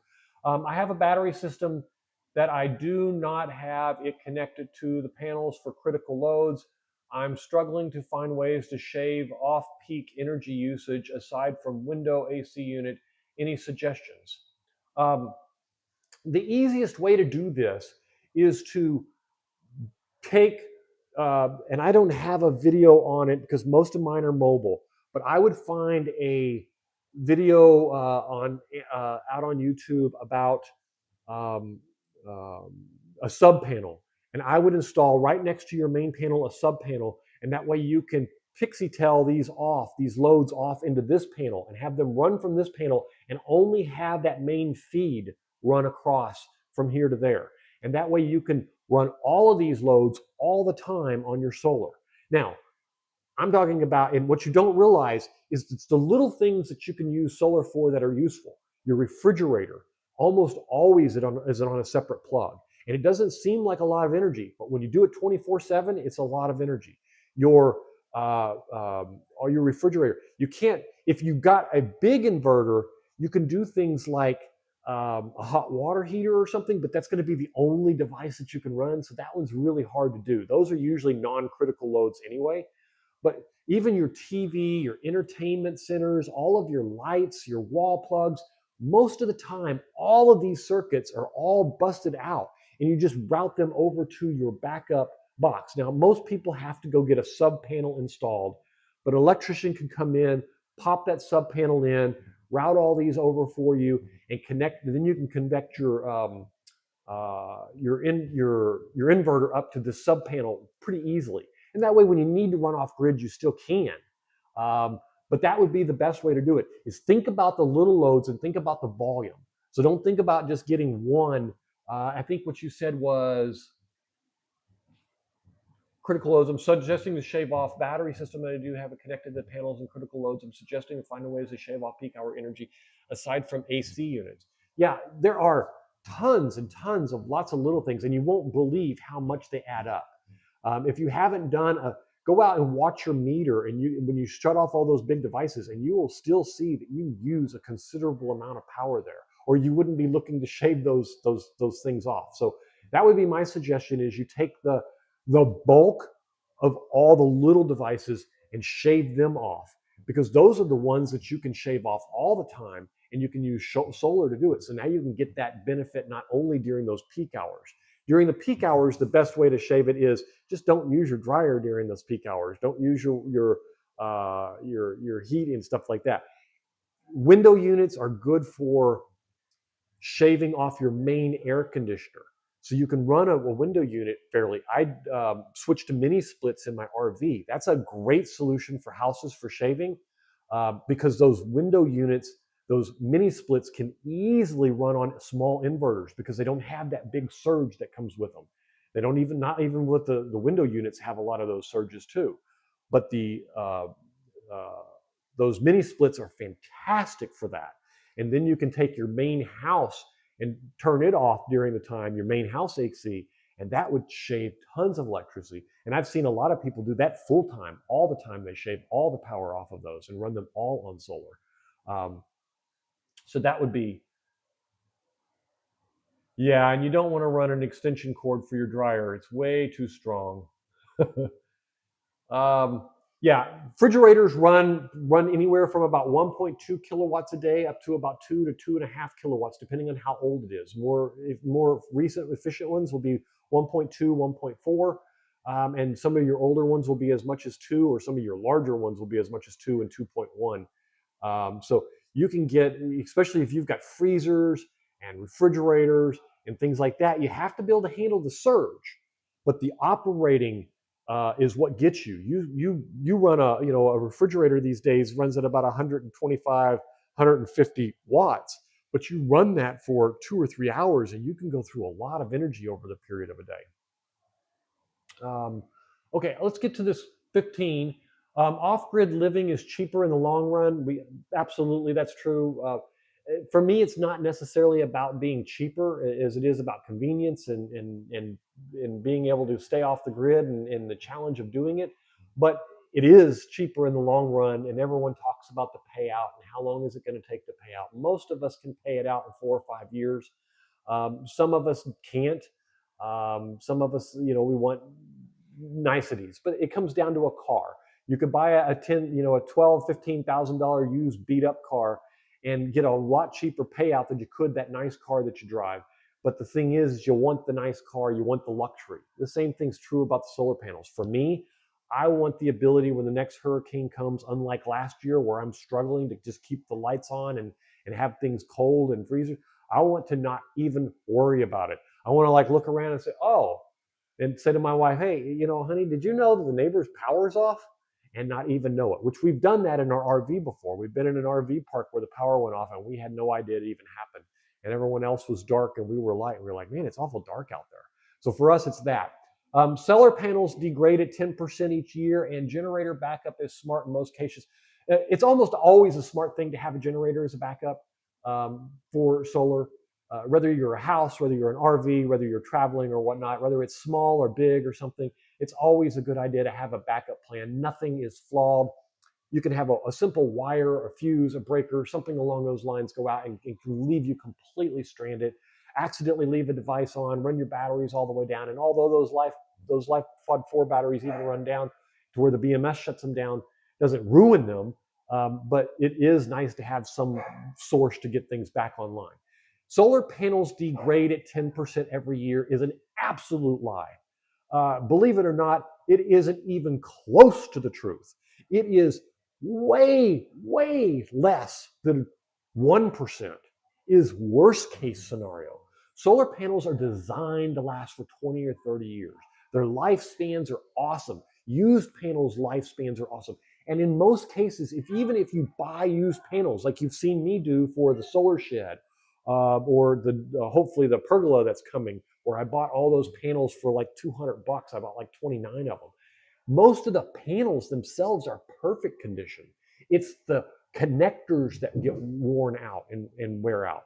So I would say that on average, most solar panels degrade at about 0.5% a year would probably be the most accurate guesstimate I could make on what they degrade. It is absolutely not more than 1% though. And if they do, it's because there's some cheap off-brand.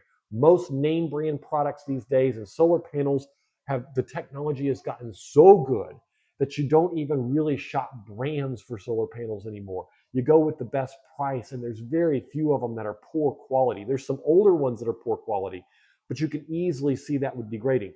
You can measure them with a multimeter and get an idea of how good they are. But most likely, if they're good with a multimeter, they're probably good otherwise, because it's the connectors that have gone bad in the first place. They age and wear and weather really bad. And if you're replacing the connectors, make sure you're replacing them all with the same brand connectors. Like I said, connections are usually your biggest problem when it comes to this type of scenario. So you don't want to replace it with 2 different brands and cause yourself problems. Okay, moving on to number 16. Cold weather improves solar panel efficiency. Snow completely blocks all solar production. Solar panels still work on cloudy days. Wow, this is a good one. But there is one obvious answer here, and you're going to have to read these very closely to see them, because this one may have been a wording trick of words here. Cold weather improves solar panel efficiency, which we talked a little bit about that earlier. So if you were on earlier, you may have some hints on that. Snow completely blocks all solar production, and solar panels still work on cloudy days. Okay, so actually we talked about 2 or 3 of these, and we'll go through them. The cold weather improves solar efficiency. We know that to be true. It is not about heat. It's not about ultraviolet rays. It's about brightness and sun. The more heat, the less they produce. No different than your computer. Your computer gets hot, it gets slower. Your iPad gets hot, it gets slower. Your iPhone gets hot, your Android gets hot, it gets slower. It's less efficient. Same exact thing with your solar panels. They do not, the reaction of the light and the way the system, the way it works and creates the energy, works better in cold weather. So a lot of the times you can get, you even have to accommodate cold weather on watching your voltage in solar panels.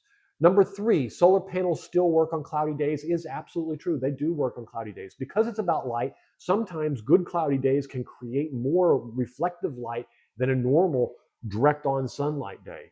And so 2 is absolutely the lie.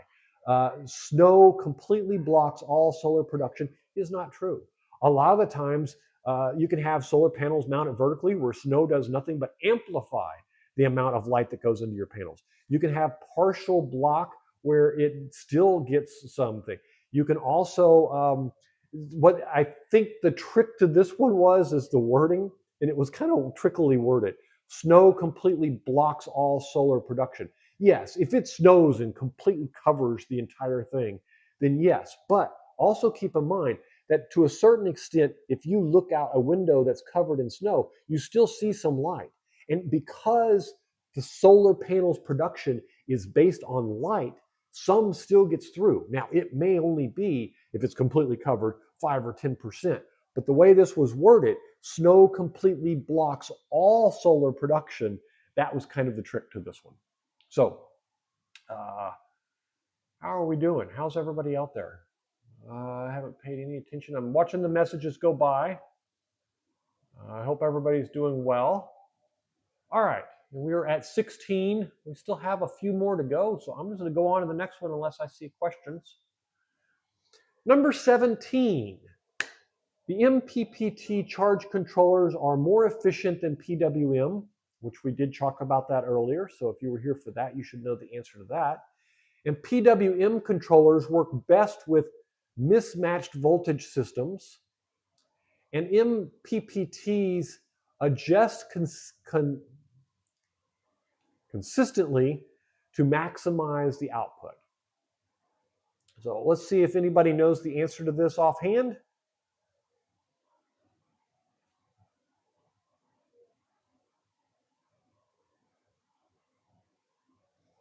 Nobody wants to answer. Well, let's talk about number 1 on the list. MPPT charge controllers are more efficient than PWM. We talked about this a little earlier. PWM basically trims the voltage where it needs, and everything above that you're lost. MPPT actually takes it and converts it. Thus, it is much more efficient, especially in a lot of today's setups. It wasn't as big of a deal when you had solar panels that were 12.2 volts to charge a 12-volt battery, and it was only trimming off the 0.2. But now you've got solar panels, strings of solar panels that are hundreds of volts. You wouldn't want that trimmed down to a 12-volt or a 24-volt battery with a PWM. You would want it to convert all those watts using Ohm's law to 12 volts, giving you all the power that's in there. And number 2, PWM controllers work best with mismatched voltage systems, or MPPT adjusts consistently. So MPPT does adjust consistently, as we discussed in number 1, and number 2 is the liar.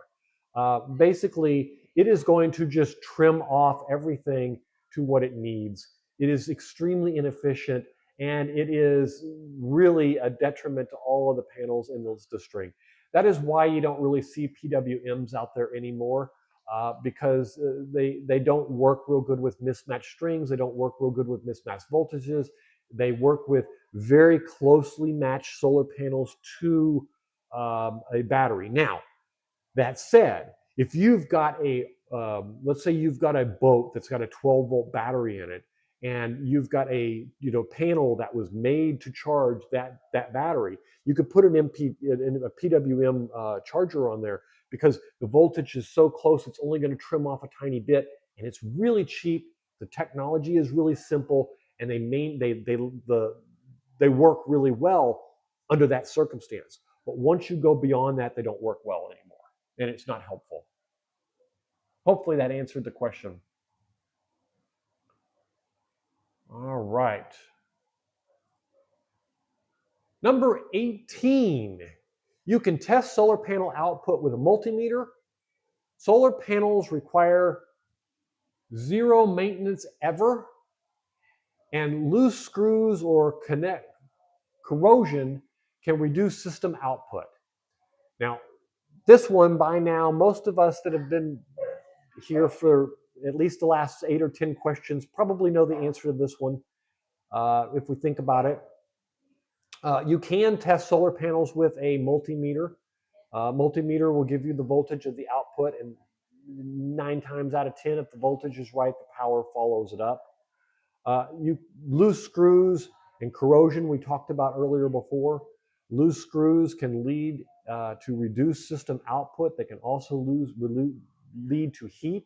Anytime you have heat, you have lost power. Anytime you have lost power, conversion of power, or any other reason you have heat in your system, it is usually because of a reduced output of your system, a loss of power. It's burning the heat off, whether that's from a loose connection or a device that just happens to use a lot of power in that way inefficiently. And you are absolutely right, swimmer. Lava swimmer. I guess it's lava swimmer. I hope that's right. Lava swimmer says number 2 is the lie. And solar panels require zero maintenance ever is absolutely true. That is not true. You should wash them on an occasion because it does make a difference.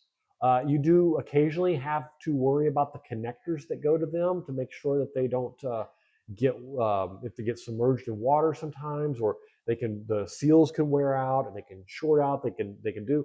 I use a thermal camera and inspect a lot of the yes, swim in lava. Okay. I use a thermal camera to do it, to look at each of the connectors and make sure that the temperature are all within a certain range. Like I said, anytime you have a loss of power or a bad connection, it's because that power is being converted into heat. And so you can almost always find problems in your solar system with heat when you find heat.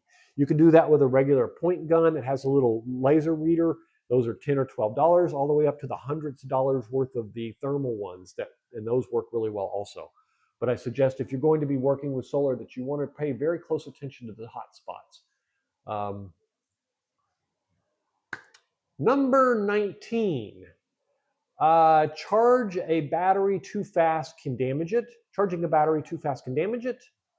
You can charge any battery with any solar panel or most batteries have specific voltage limits for charging. And I think the answer on this one is pretty obvious. I'm going to give everybody a few seconds to see if they want to answer it. See which one you've got.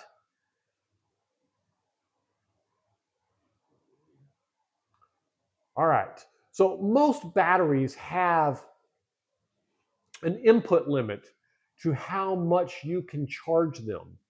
And what it mean by that is they'll say you can maximum charge is 100 amps, suggested is 50 amps, or maximum charge is, 20 amps, and you can charge, comfortably at da.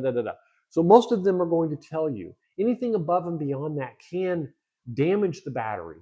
But now, yes, you have a BMS that can protect you from some of that, that can prevent some of that. But the BMS should not be used to keep you from doing dumb things. It should be a last resort to prevent you from damaging the batteries when all else fails. So number one, charging a battery too fast can cause damage is absolutely a truth. You can charge any battery with any solar panel is not true. And then most batteries have specific voltage limits for charging. Absolutely, they do. A 12-volt battery, a 26-volt battery, and Most batteries do have very specific charging limits. Like, most lithium iron phosphate batteries will suggest 56.2 or 58.8 or whatever voltage they want. But number two, any battery can be charged with any solar panel is not true.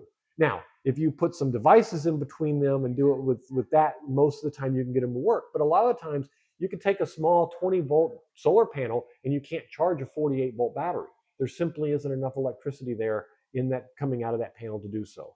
So that's what they were referring to. Let's see. Do we want to go to the last one? Kind of having fun. Pure sine wave inverters are better for sensitive electronics. Modified sine wave inverters are fine for everything.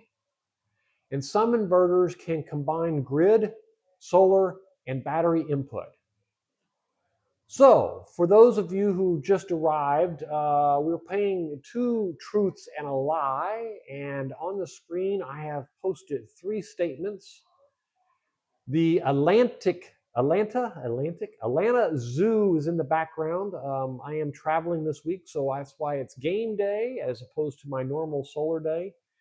And I walked through the zoo and recorded this background screen so we could all enjoy the Atlanta Zoo while we play a little bit of game. I encourage you, if you know whether, number one, the pure sine wave inverters are better for sensitive electronics is true, the lie. Modified sine wave is the lie, or some inverters can combine grid is the lie, that you go ahead and post which one you think it is. Let's see if we got some answers. So Lava Swimmer says number two is a lie. And Lava Swimmer, you have learned that the word everything in all of these or always is pretty much a safe bet usually. Always, everything, all the time is almost always a lie. Pure sine wave inverters are better for sensitive electronics. You don't want to plug in your computer, your laptop, or other sensitive devices on a... Losing my voice, sorry guys. You don't want to plug in any of your sensitive devices on a non-pure sine wave inverter. Wording that one is kind of difficult to do because number two is definitely your lie.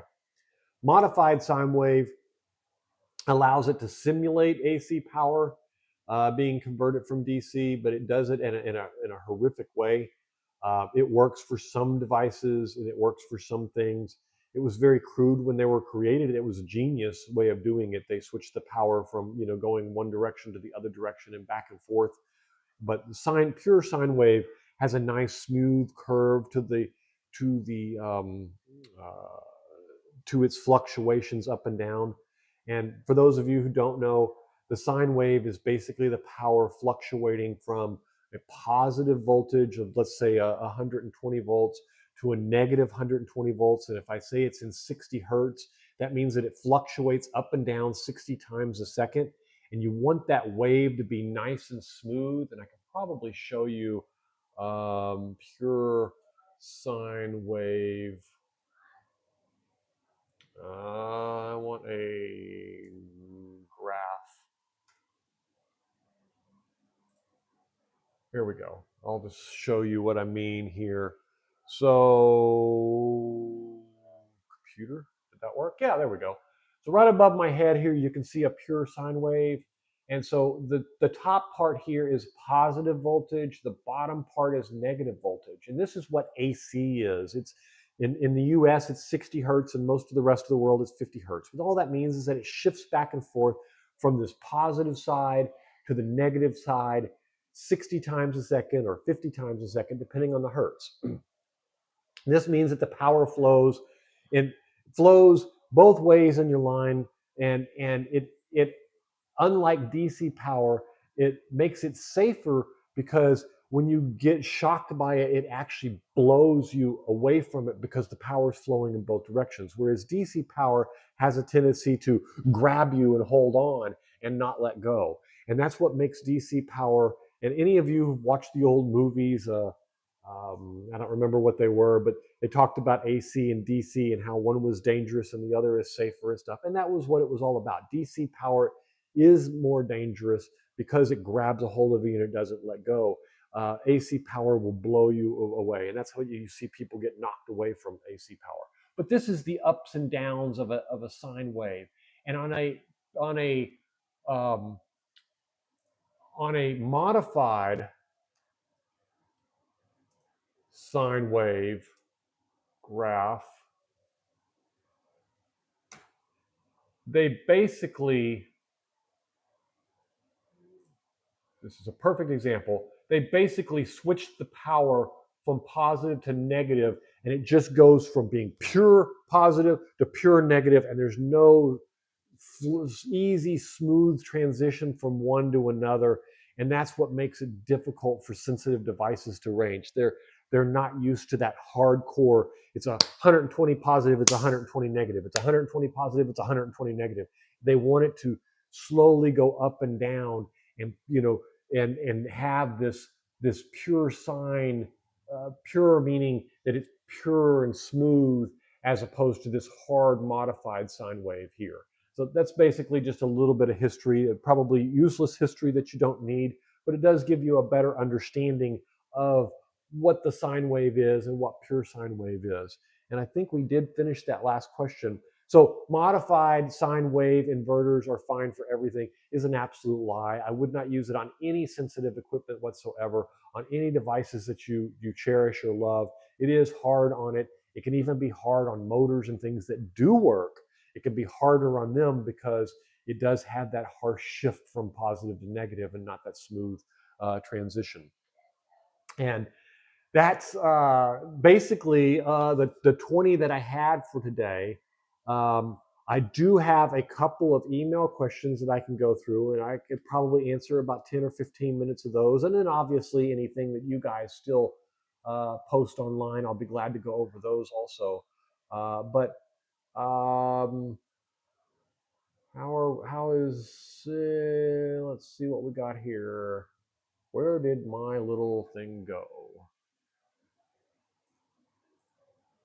There it is. Okay. So let me see if I can get this to work. I think I have some questions here that I can get to. Yes, I do. Tina J asks, is it true that cloudy days can still give you most full solar, give you almost full solar output? Some of them can, some of them can't. For the most part, you will see a degradation in solar output when it's cloudy.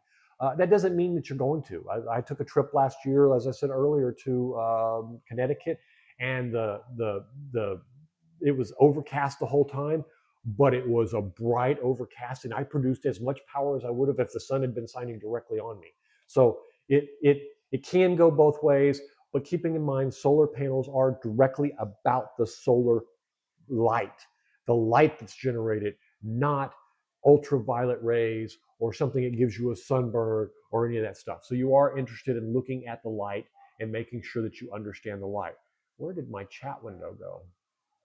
Can't see my chat window. Hold on a second. I got to find my chat window.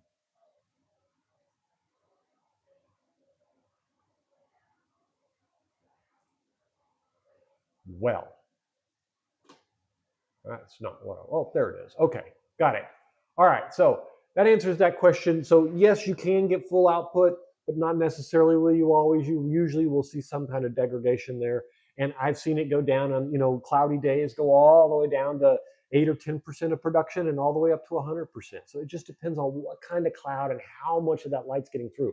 There are those days where it's completely clear, crystal clear, and you get 95% production. And the next day where there's just a slight overcast, just enough to make the glare just, where it hurts your eyes and stuff. Those are your best solar days, because those days, all that light is amplified into your solar panels and gives you much, much better input. How do I know if my portable panels is ready putting out watts it claims? How do I know if my portable panel is ready putting out the watts it claims? Obviously, I don't do that. Hey, Mage, how are you? Oh, I'm glad you appreciate it. We appreciate it. Mage, you're a wonderful person. It caught me off guard last week. Your your generosity. I had just gotten started on the thing, and you came in and did that. It was very nice of you. Thank you so much. I've got you mentioned in several videos, so thank you again. I just want to make sure. And in Mage's honor last week, I don't know if you guys know this, but he made a very generous donation and bought everybody in the channel a subscription to my channel. And so I'm going to set off some fireworks for Mage in celebration of his generosity. Thank you, sir. I do appreciate you. And we're just, we played a bunch of truth and lies today. And I don't know if you were here for the whole thing, but I hope you at least caught some of it. I'm just going over some questions here and going through some of the history. So anybody has any questions, feel free to do it. But I wanted to I saw you chat, and I thought I'd stick out and say hi to you again. And thank you for catching me off guard last week. It was so generous. I actually thought it was spam for a few minutes. I thought I was being suckered. As it turns out, you're just a really nice guy, and thank you so much. I've been great. Hopefully you are too. Can you give us an analogy? Do you know of devices affected by non-sine wave failing as a result of it? It is extremely difficult on sine wave devices. Non-pure sine wave is hard on all devices, but most of them, some of them can handle it just fine. It's particularly hard on sensitive equipment. I wouldn't suggest you plug in like a laptop or a computer of any kind to it. If you have any type of converter where it's converting the power, just don't do it. Those things are designed to convert from AC to DC, and they are prepared for pure sine wave, and that's why you want to do it. And the energy coming out of it is also dirty and fluctuates a lot. So that would be the most critical ones. The middle of the road are things like compressors and motors and and engines, things that are driven, refrigerators, water pumps and well pumps and stuff like that. They will run, but it is very hard on them. And the reason being is that you have those hard shifts from that, as we talked about a few minutes ago, from the high side to the low side here, and that's exactly what causes the problem. I think I still have that chart. Let me just see if I still got it here. Yes, I do. So this is even a better one. Yeah, let me just show you that. So computer. So you can see here, this overlaps a pure sine wave being this nice smooth transition from the highs to the lows. And keep in mind, the top of these peaks is 120 volts positive. The bottom of these peaks on 120 volt outlet, obviously. If it's 250 volts or 240 from overseas, or even in a 240 here in the US, then that's the top and the bottom are just the high and the low volt. So it goes from a positive 120 to a negative 120. And you can see it has nice smooth transition up and down on pure sine wave being this solid line here. These modified sine waves, you can get, and you'll see here they label modified sine wave and square wave. Now you don't see square wave much more. It's usually modified sine wave these days that you'll see these cheaper inverters, and they have those harsh, what do you call them? Harsh transitions from one to the other. And there he goes again. Mage is at it again. Thank you, sir. We appreciate you. And I'll set off the fireworks and the little choo-choo train. But absolutely, watch the replay. There's a lot of good information in there. And just for those of you who didn't catch it, Mage just did it again. Yes, yes, you did. Thank you. But the modified and the pure sine wave. Let's see. I don't get what your question is. I caught some of it, but I will watch the replay later and watch more. Do you mean what I just did? Yes, I do mean what you just did. Thank you again. You're a really nice guy. These people, he just bought everyone on the channel, or a bunch of people. I don't know if it was everyone or all of them or 10 of them or whatever. It looks like 10 memberships. So you guys all have access to all the early videos. There's several of them out there. Right now, I'm prepared for you this week, Mage. Thank you. But there's some Aptos panel installation on the RV out there. There's a video about smart shunts out there.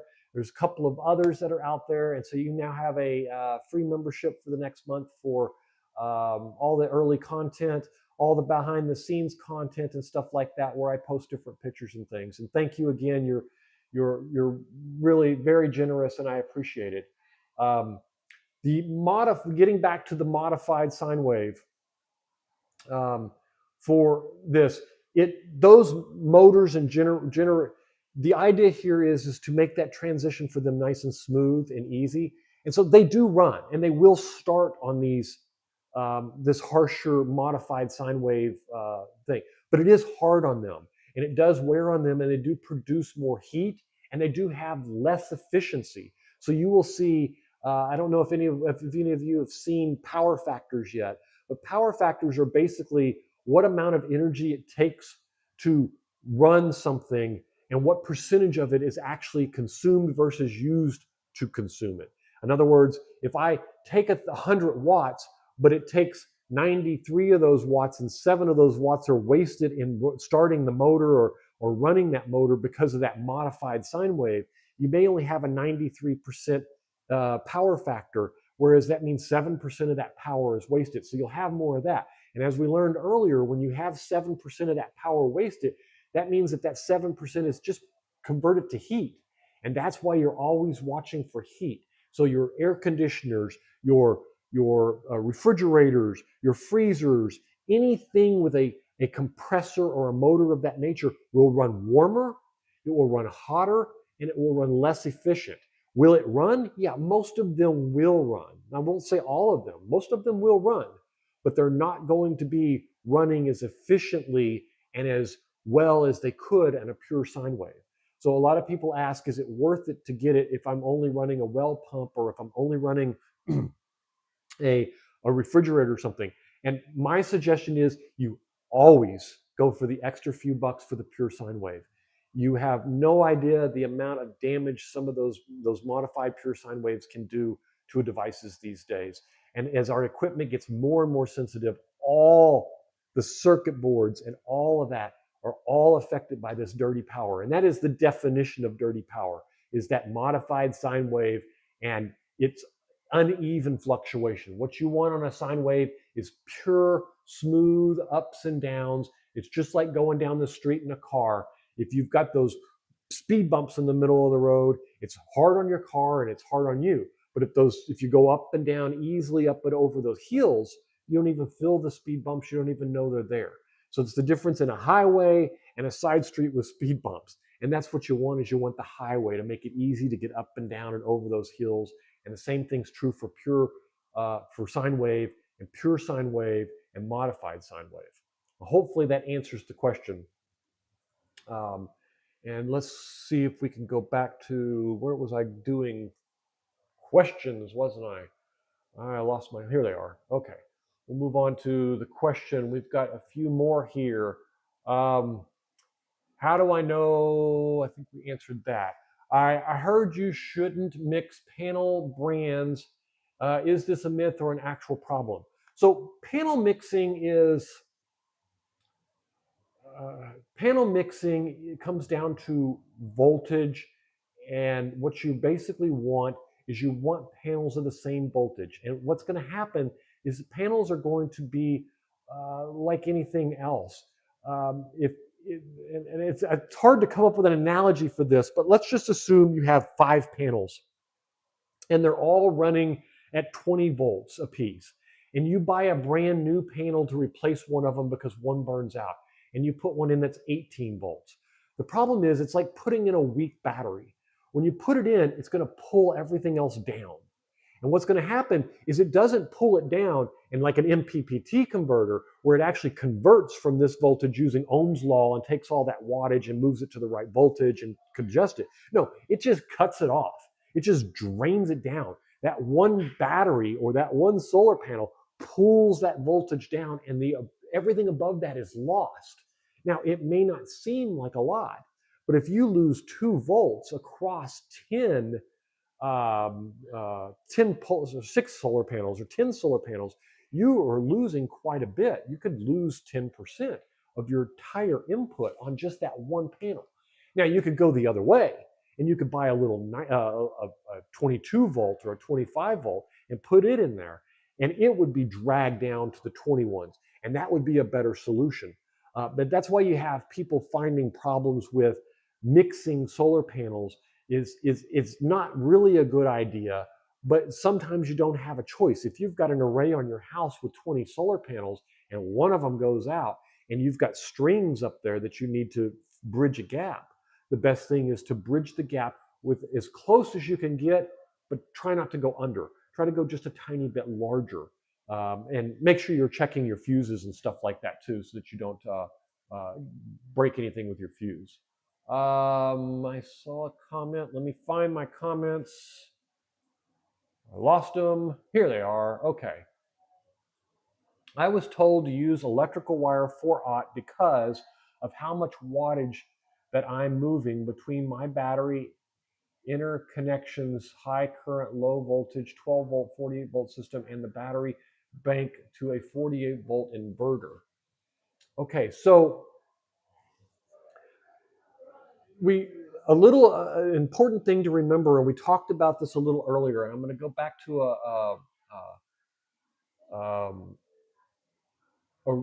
a view of wire. And not all wire is created equally.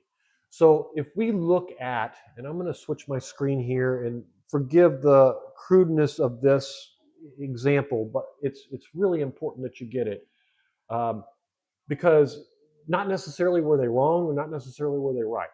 All wire is not created the same. So let's look at what is, and let me just put in here, what is THHN 6 gauge wire amp rating. Okay, so this is going to tell us, a THHN is a typical wire that's produced. But you can see they've got 3 different ratings here based on 60-degree Celsius wire, 75 degrees Celsius wire, 90 degrees Celsius wire, and it can handle, one can handle 55 amps, one can be 65 amps, and one can be 70 amps. But if you look over here, they've also got an aluminum rating for this, and it's considerably less.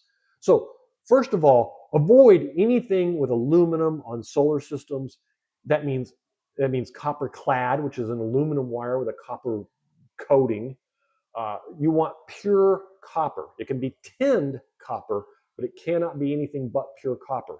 Second of all, you want to pay very close attention to the temperature rating on this wire. And the reason you want to pay attention to this is I'll take the exact same example and I'll say, show me the amp rating of 6 gauge marine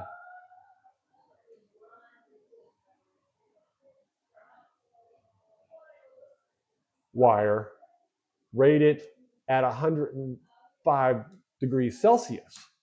And the same wire that we just looked at can support 120 to 140 amps. So my question to you is, how much amperage are you pulling and what voltage is it? Because the voltage is going to determine that amperage and how many watts you can support. So for example, on a 48 volt system, if you're pulling 10 amps, that's 530 watts. If you're pulling 100 amps, that's 5,300 watts.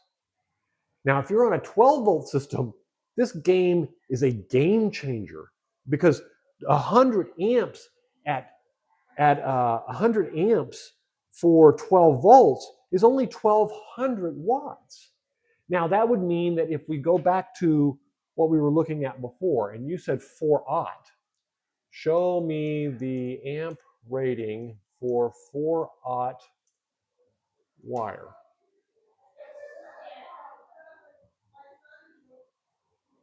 Okay, so you can see here for 90 degree, it's 260 to 300 amps. For 105 degree, it's 300 to 330.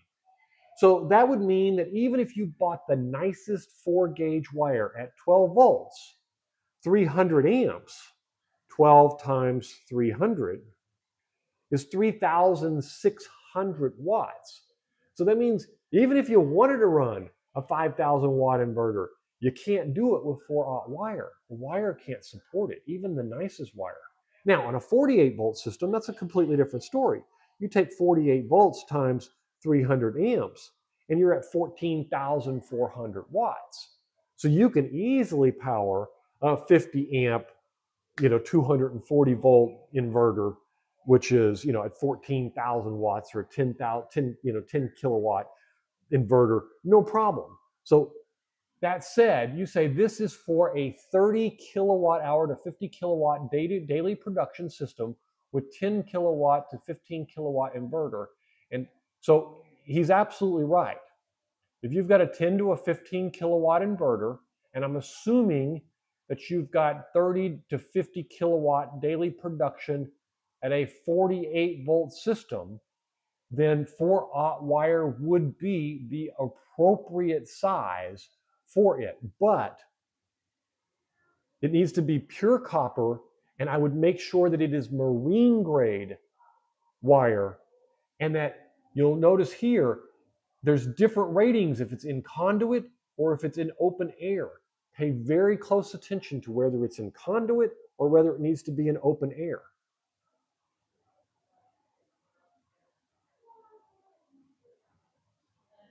Yeah. So making sure I didn't miss anything. So pure copper. He's absolutely right. So that suggestion was not wrong. 4-aught wire would support up to 14,400 if it's 105 amp temperature rating, and you're looking at open air. Now, if you put that into conduit, then that rating would drop, and you probably need to go with a pair of wires to support it then, as opposed to one. And so you can do that also, but you need to pay very close attention when you go with pairs of wires, of the condition of those wires and how much they're pulling, and keep them in reasonably good shape. Hopefully that answered your question, Mage. If it didn't, just let me know. I'll come back and revisit it and make sure you get the answer you're looking for there. All right. So I heard you shouldn't mix panels, blah, blah, blah. Number 4. Can solar panels overcharge your batteries if you don't have a charge controller? Yes, absolutely they can.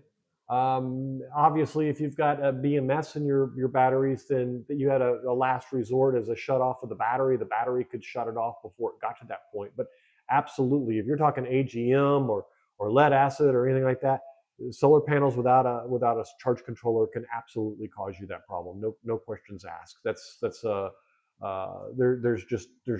no two ways about it. And George asked, someone told me putting panels flat are as good as tilting them. What is your take? No, it's not as good. Sometimes it's all you have, and so that's what you do. But it is definitely not as good. The production level can depend on what part of the country or the world you're in, what the angle is, and what time of year it is. I'm in Atlanta this week, so I can't say from here, but I know from Florida this time of year, I can get almost as much flat as I could with a small tilt to the north.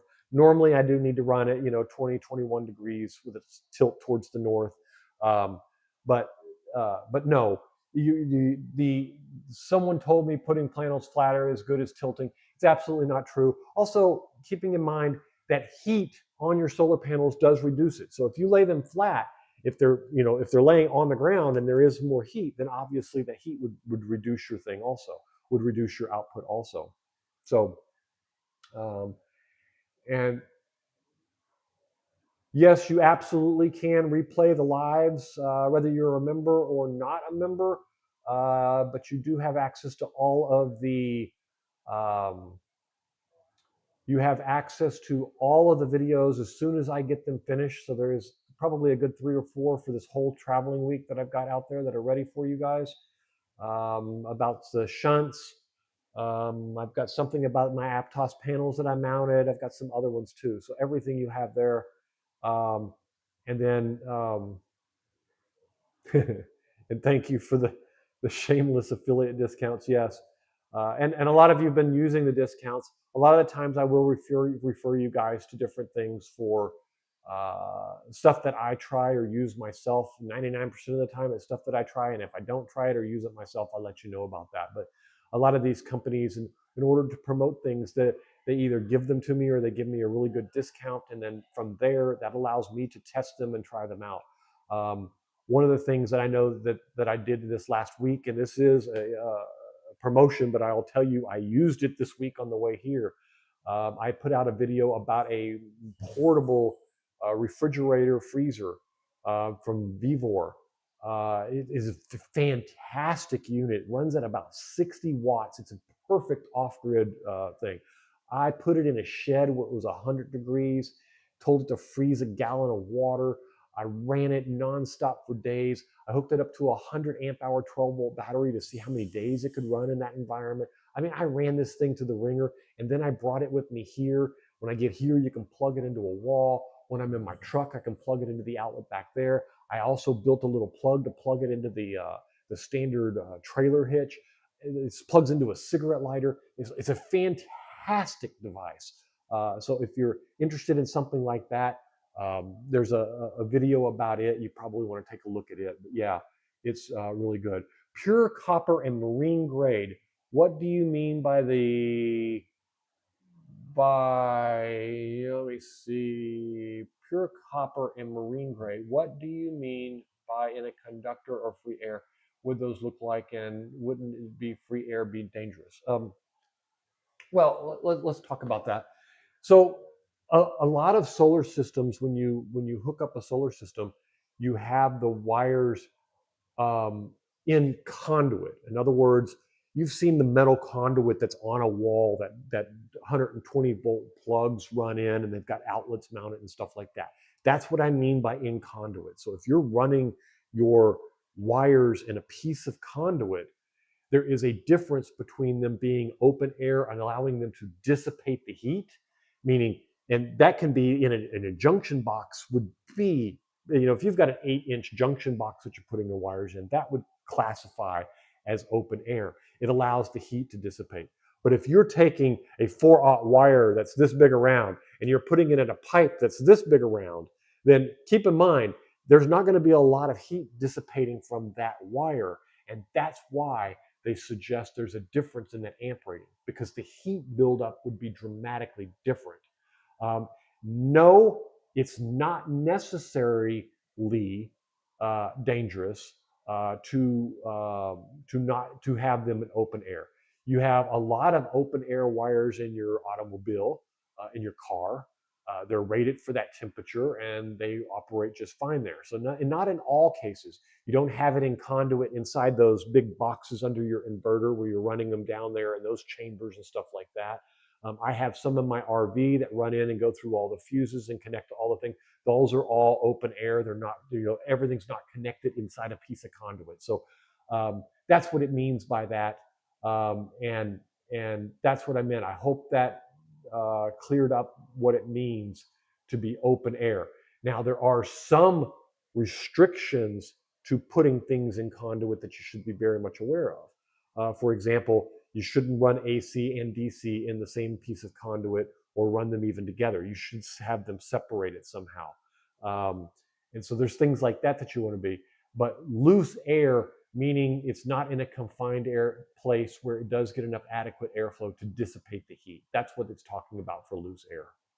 And in conduit for 120 volt, when you look at that, you'll also notice that they suggest that you use THHN, which is individual wires, and that you put the 3 or 4 wires in the conduit, and that you don't put the Romex in there, which the Romex, if you're familiar with that, has the coating around it to hold them all together, because the Romex is made to be open air to allow it to dissipate the heat. The THHN is made to go in the Comex. The Romex, the THHN is made to go into the conduit. I mixed the words together. That was pretty good, huh? So that's kind of the background between the two. So there's a lot of things there, and a lot of code will not allow you to mix AC, DC together, and a lot of that's going to depend on your inspector if you're putting together a home unit. If you're even in a jurisdiction that requires inspections and stuff like that, you might want to check with those before you do all that wiring. Hopefully, Mage, I hope that answers the question. If not, just revisit it. We've still got a few questions here before we're done for the day. Wow, I can't believe I've been on for 2 hours and 20 minutes already. Wow, it always goes by so fast.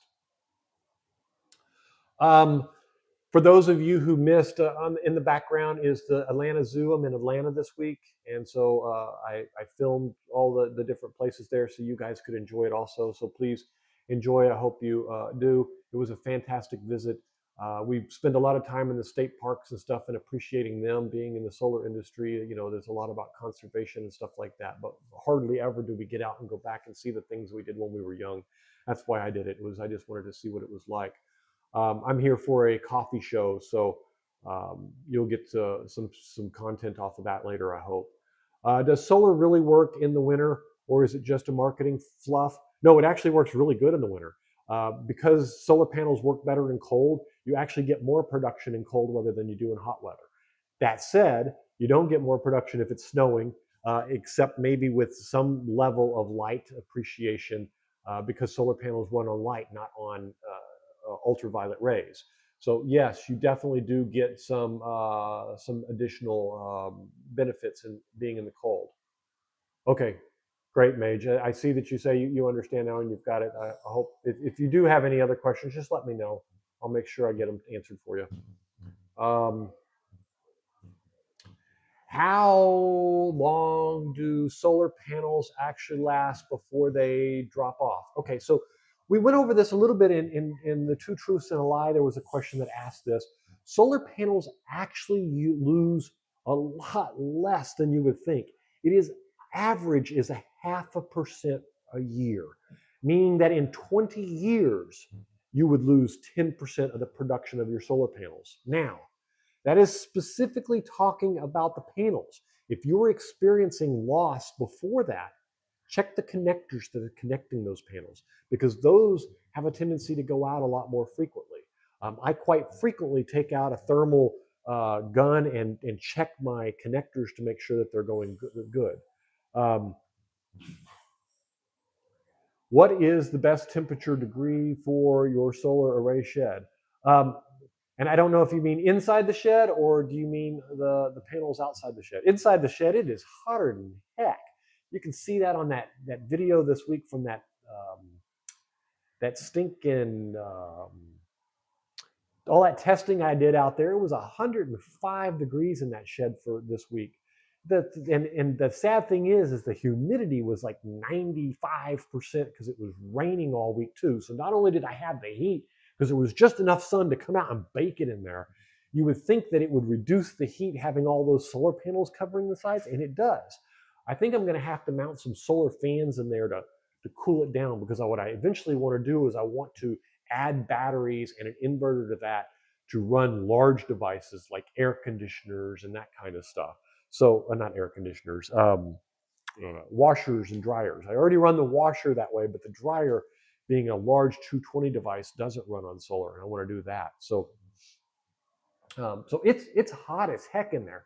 Now the array itself, it depends on how hot the sun is. Some of those run in the 100, run up at around 100 degrees. Now, I do have them mounted up off of the top of the shed about this far, so it can get air underneath them. I've thought about ways I could insulate the inside of that shed to keep it a little bit cooler, but I'm hoping a fan will do something for it because it is really hot in there. It's miserably hot in there. It's just terrible. What is the best way to clean panels without damaging them? I found that just a light cloth brush. I use one of those with that you hook the water hose to that has the water coming out of it. To be honest with you, I just don't even hook the water into it anymore. I just dip it in a thing of light soapy dish soap and run it over the panels. And then I just take a hose and rinse them off from there. That works really well. Just a mild detergent if I'm going to use anything. Most of the time, though, for me, it's just the morning dew collects dust from the beach, and that causes them to get dusty and sunny and all that kind of stuff. So that's the bad news there. But in a lot of cases, you need to get. I do get dive bombed by the birds sometimes. Being close to the river and the beach, the birds will fly over, and when they let loose, and you have to wash them at that point. Um, do you need to ground a mobile solar system, or is that just for home installs? Um, Amazingly, the same questions popped up here and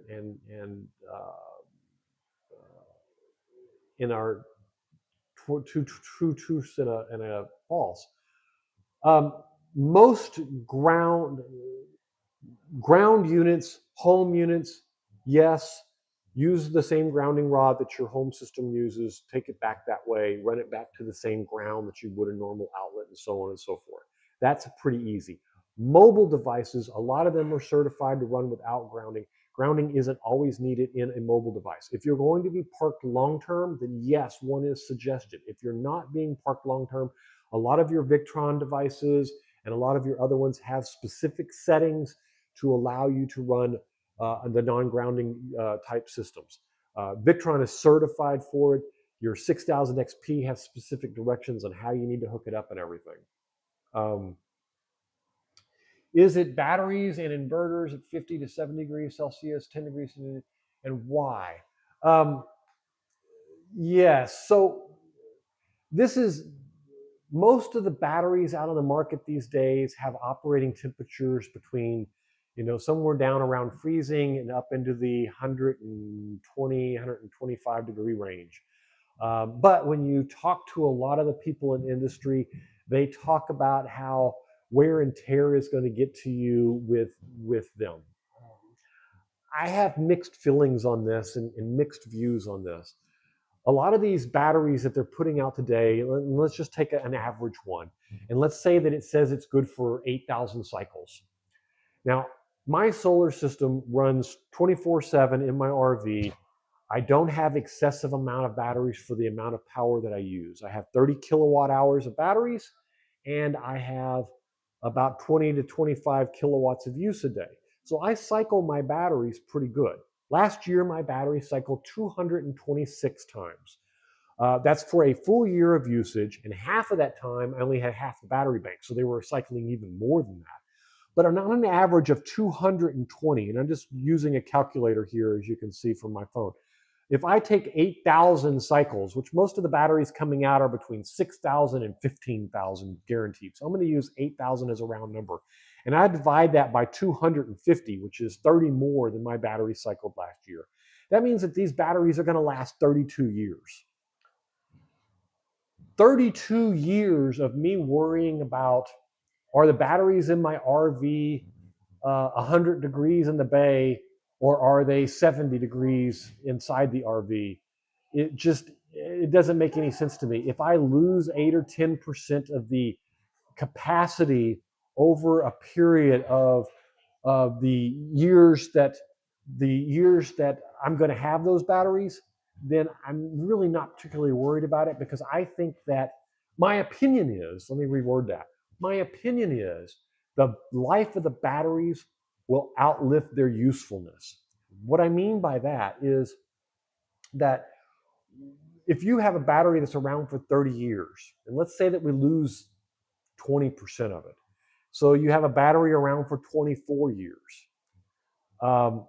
At 24 years, the chances are technology is going to change so much that I'm not even going to be using those batteries anymore, even though they would still be good. And even if I had lost 80% or 20% of them, they still would be 80% good. But amazingly, most of the manufacturers still claim that I'm going to lose that 20% regardless of how hard I charge them, how far I discharge them, and what percentage of use. Most of them will say 80% with 80% depth of discharge. I'm not sure I believe any of it, and to be honest with you, I'm not sure any of it matters. That's my opinion. Will they last as long as their problem? I think that's what the battery manufacturers are doing. I think their statistics are showing them the batteries are going to last longer than they think, and they're unwilling to take that chance because 10 years from now, if they're wrong, somebody's going to start cashing in on all these dead batteries and get brand new batteries. So I think that's what it is. It's a CYA more than it is a reality. I think these batteries are going to, shelf life is going to kill them before they give it up. I've seen my batteries have been in my RV for a year in Florida weather. Now, direct sun, that's completely different. You put them out there in 140-degree direct sun, or put them in a, even in the solar shed where it's 105. That's really harsh. But being at 95 degrees in the shade in my RV bay, I haven't seen any loss or any degradation whatsoever in the first year. Will I, 10 years from now, will that be different? Yeah, could be. But I just don't believe that, attempting to not use 20% of my battery so that hopefully in 20 years from now, I have an extra 10% or an extra 20% of my battery is just ridiculous. I can get 100% of my battery today. Why not use it today? And then I don't have to worry about it if it's there tomorrow or not. I still got my money's worth. So that's my opinion. I don't know how much that's worth to some of you, but that's why I say it. Going back to the mobile grounding, mobile devices, uh, some mobile devices don't need it, some do. Check with the inverters. A lot of the Victrons cover this for you. They are certified to operate that way and to handle the grounding. Units like the 6000 XP, there's specific configurations. There's software switches that you can flip to handle the grounding appropriately. If you're going to be at a place for a long time, then it is advisable to have a grounding rod. If you're going to be using shore power and that kind of thing, then a lot of the times you can use the shore power grounding, and you have to figure that out. If you're unsure of it, don't take my word for it. Talk to an electrician, ask them advice. Grounding is one of the hardest subjects to talk and to give advice over the internet like this, because there are so many configurations and so many different changing regulations on it, and so many jurisdictions that do it differently. My advice is follow the manufacturer's specs and do the best you can. And if you have any questions, talk to an electrician. Grounding is a horrible subject to cover. Um, is it dangerous to run your AC off solar if you don't have enough panels? I'm not sure of the question here. If you don't have enough panels, you're going to end up with a dead battery. And if you end up with a dead battery, then your AC is not going to run. If you're talking about a solar AC, in other words, one that runs only on solar panels, they have hybrid ones now that use electricity from the grid in conjunction with solar. So they supplement the grid with whatever solar you have, therefore eliminating that risk. And they have some that run just on solar panels.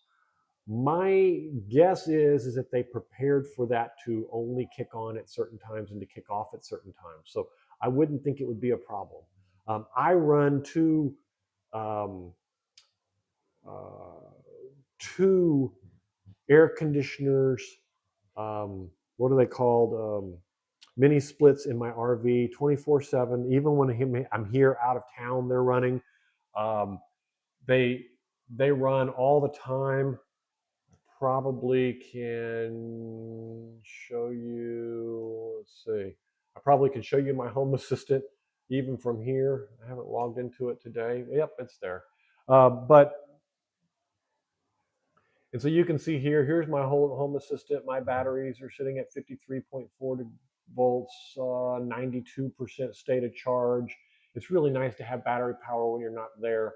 I was just dead just 2 days ago, and I leave town, and now they're fully charged. Isn't that lovely? But my ACs still run power usage even when I'm not there. I've got the hot water heater off, but you can see here my AC in my living rooms run 5 kilowatt hours of power of energy pulled a day, and the one in the bedrooms are 2 kilowatt hours of energy used today. So yes, you can run them perfectly safe. I run them all the time. I do it in my RV when I'm not there because I don't like going back to that musty, dry. This keeps them dry and keeps them safe and all that kind of stuff. So that's why I do it. Let's see. I thought I saw a message scroll across. I did. Feel free to answer this at the end of the live stream. I had ChatGPT structure a 30 kilowatt total system array with only suntan products. The price was 13 grand. What are your thoughts? 30 kilowatts. I did a, I don't know if you missed last week's, you were at last week's where we went through. That was where you gave out all those memberships there also too. You donated those. Um, there's quite a few solar systems there. 30 kilowatt production. Oh, production solar array. Oh, wow, that's a lot of solar panels, isn't it? How many is that? What size panels were they? Were they 550s or something along that size? 30 kilowatts is a lot of power. And I'm assuming that you're looking at producing somewhere around 150 kilowatts a day, maybe more. Is that what you're looking at? I'm going to hide this off the screen here so I can talk with all that. So if we're doing 500-watt panels, you're looking at around 60 panels. Let's just go take a quick look. You did suntan, is that what you said? Suntan products, okay. Solar panels. And was that only the panels?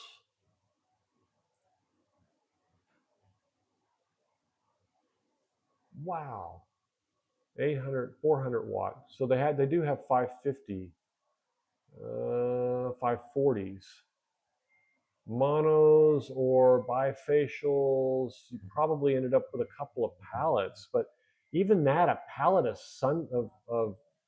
the sun power. Did you say sun power or suntan?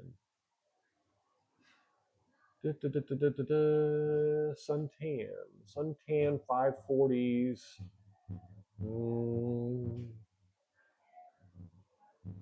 So let's take a look at that real quick. I don't have an affiliate link for you for suntan, unfortunately, but that doesn't mean I'm not going to show them to you. They've got the 504 mono bifacials, 148 a piece, so 30 kilowatts here would be around 60 panels. So you could probably do 2 pallets for less than that. Was that installed? See, as we do this, we come up with 100 different other questions before we know. But even that, 60 of these at 148, probably even delivered, probably wouldn't. Well, those are some heavy panels, aren't they? 78 pounds. 148 times 60 is $8,800. So it might be a little bit much. I don't know where did the price come from on those. Did you come out here to Suntan? Did that include shipping or anything like that? And was that only? I guess that was that only the panels. It looks like these 540s though. They're the pretty good size panels. So I would say that it's not necessarily a super good price. It looks like it's not absorbent, but I'm going to assume that was just the panels, and ChatGPT just kind of guessed based on what it saw out on the promotion on the high side. So Um, I don't know if that answers your question or not, to be honest with you. I hope it does.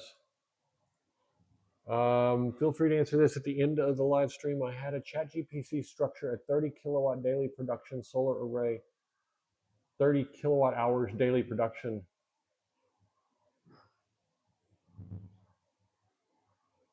30 kilowatts daily, 30 kilowatt hour daily. Oh, so that's not even that. I was doing a 30 kilowatt solar array with 6,500 watt panels. So mine was a whole lot larger for only 8 grand. And I imagine those suntan panels. I'm going to take a look here around real quick and let's see what we got.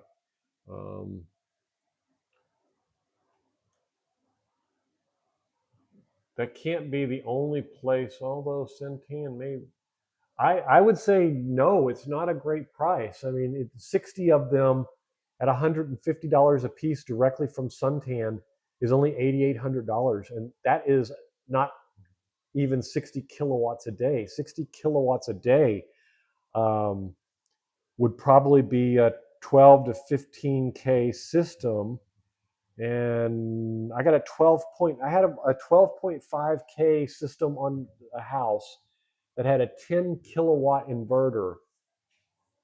But it would generate in the summer, it would generate about 60 kilowatt hours. And it would use the grid. It didn't have any batteries or anything, but it would use the grid, and it zeroed out the house completely, where there was no electric bill at all from it. But it only had 12.5 with a 10 kilowatt thing. So 12.5, it had 32 415. So we're talking one pallet of these 540s. So you should know. I don't think that price is great unless it's not just solar panels. There has to be something else there. Okay, I see your comment now. Let me go see what that says.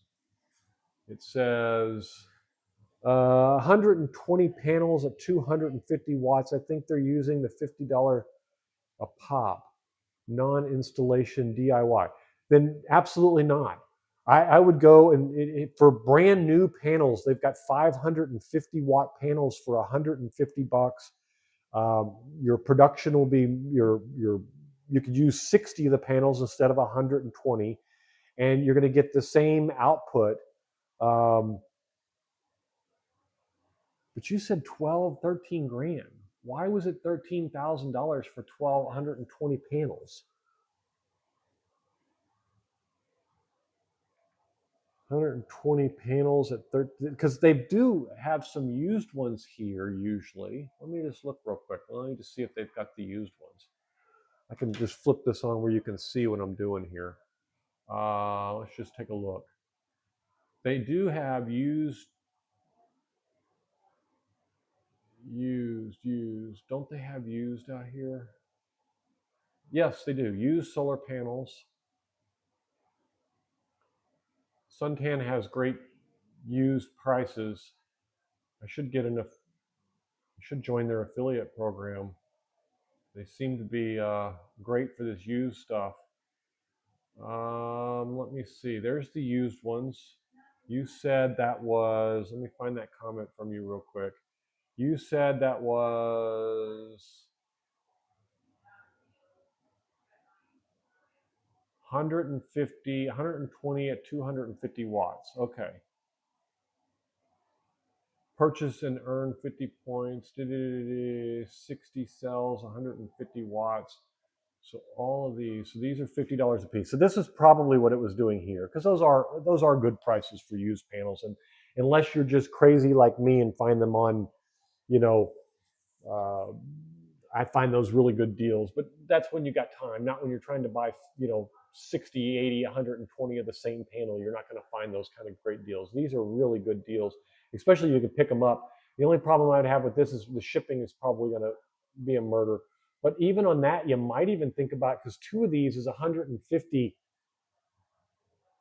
Two of these would be 500 watts, and 500 watts would cost you $100. And they've got these new ones. If you're going with that big of a system, you might even take a look at their new panels, because they are DIY. Even the same company, and wait for one of their sales where they do the shipping free over a certain amount. And that's used. Let's see, solar, I'm going slow here, not knowing what I'm looking for here. Solar panels, the first item in the list, obviously. So let's just take a look here.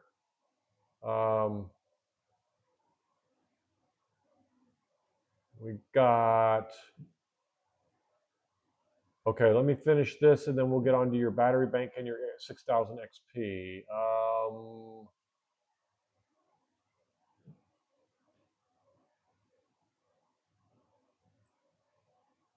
So they got those sun.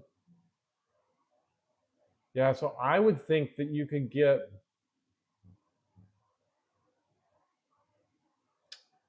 I don't know, using those cheap used panels, you might be better off going with a new panel. I mean, because you can go with something like this with these 540 watt panels.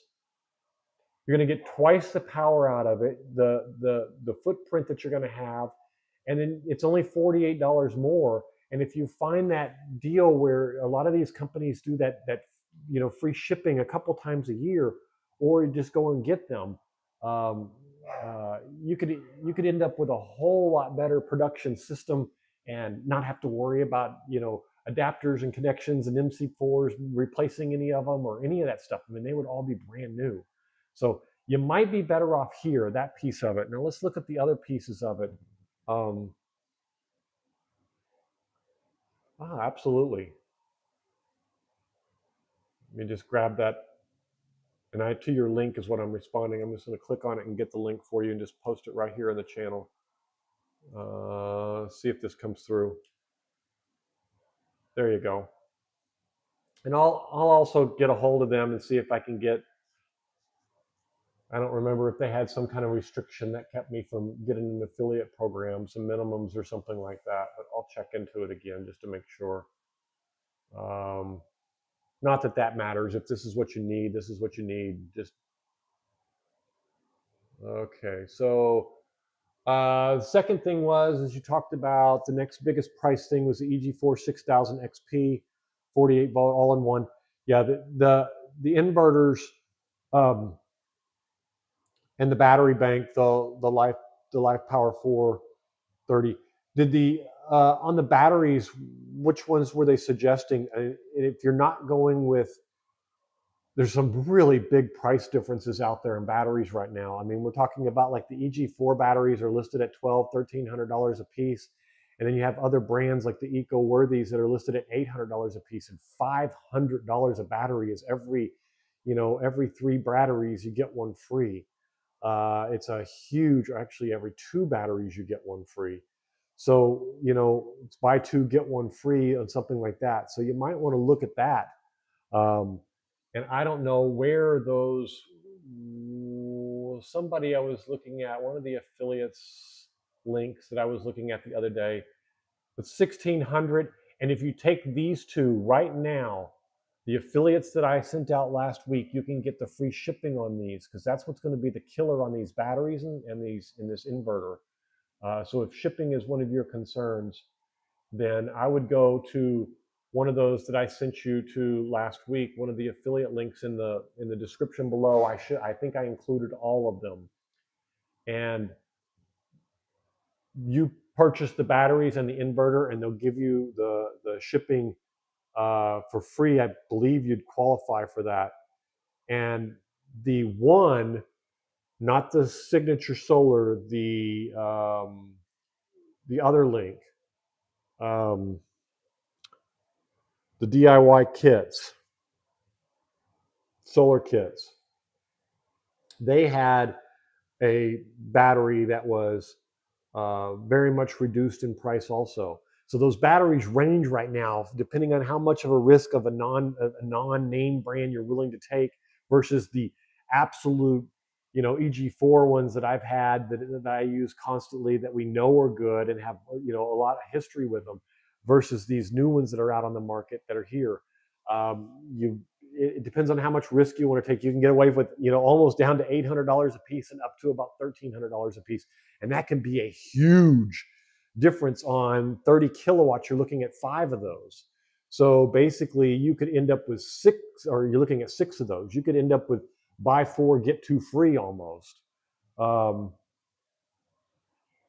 And Mage, I think he's talking to Peter. Peter's talking to you.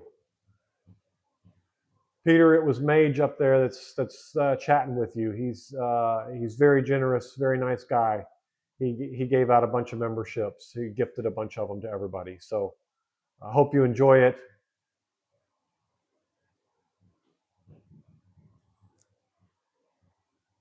All right. So that, I think. So Mage, that sounds like the system you're going with is a 6000 XP. It looks like 6 rack mount batteries and solar panels. You're looking at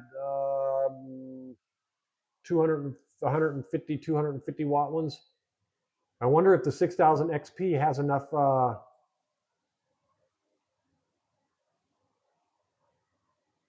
wonder if it has enough solar input for that.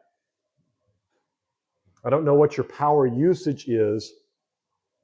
You said it needed to do 60 kilowatts a day. Is that what you said? I'm just going to go back and take a look at that again.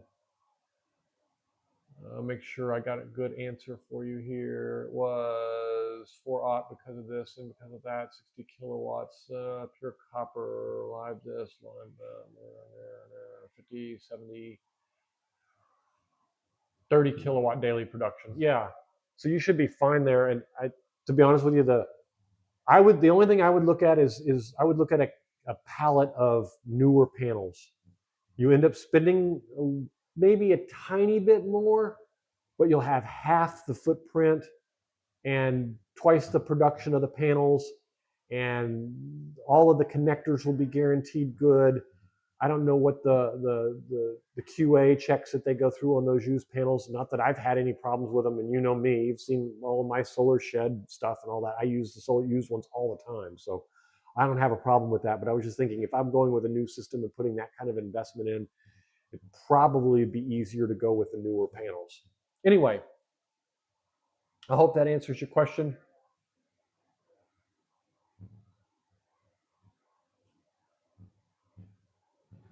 All right. Anything else from anybody else? I think I got through all of the questions. I think I got through all of the, let's see, Peter, I missed it. Let me find it. Find my chat window. I lost it. I shut it down. I really wish I could get this thing to work again. Let me just see if I can real quick. See if I can get this stupid overlay to work. It would be really nice if I could. Pardon the blank screen while I get this fixed. Bam.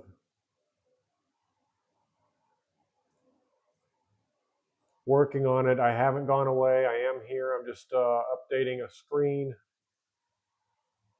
And there we go. Let's see if that did it.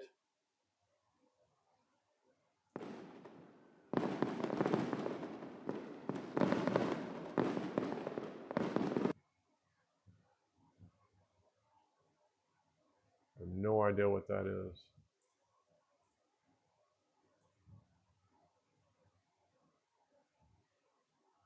Yeah, that didn't work, did it? Let's try that again.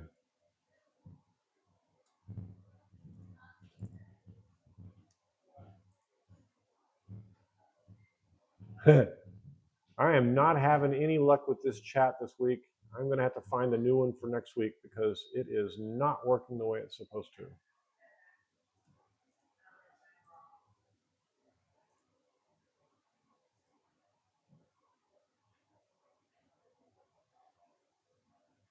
All right, now let me try this one more time here.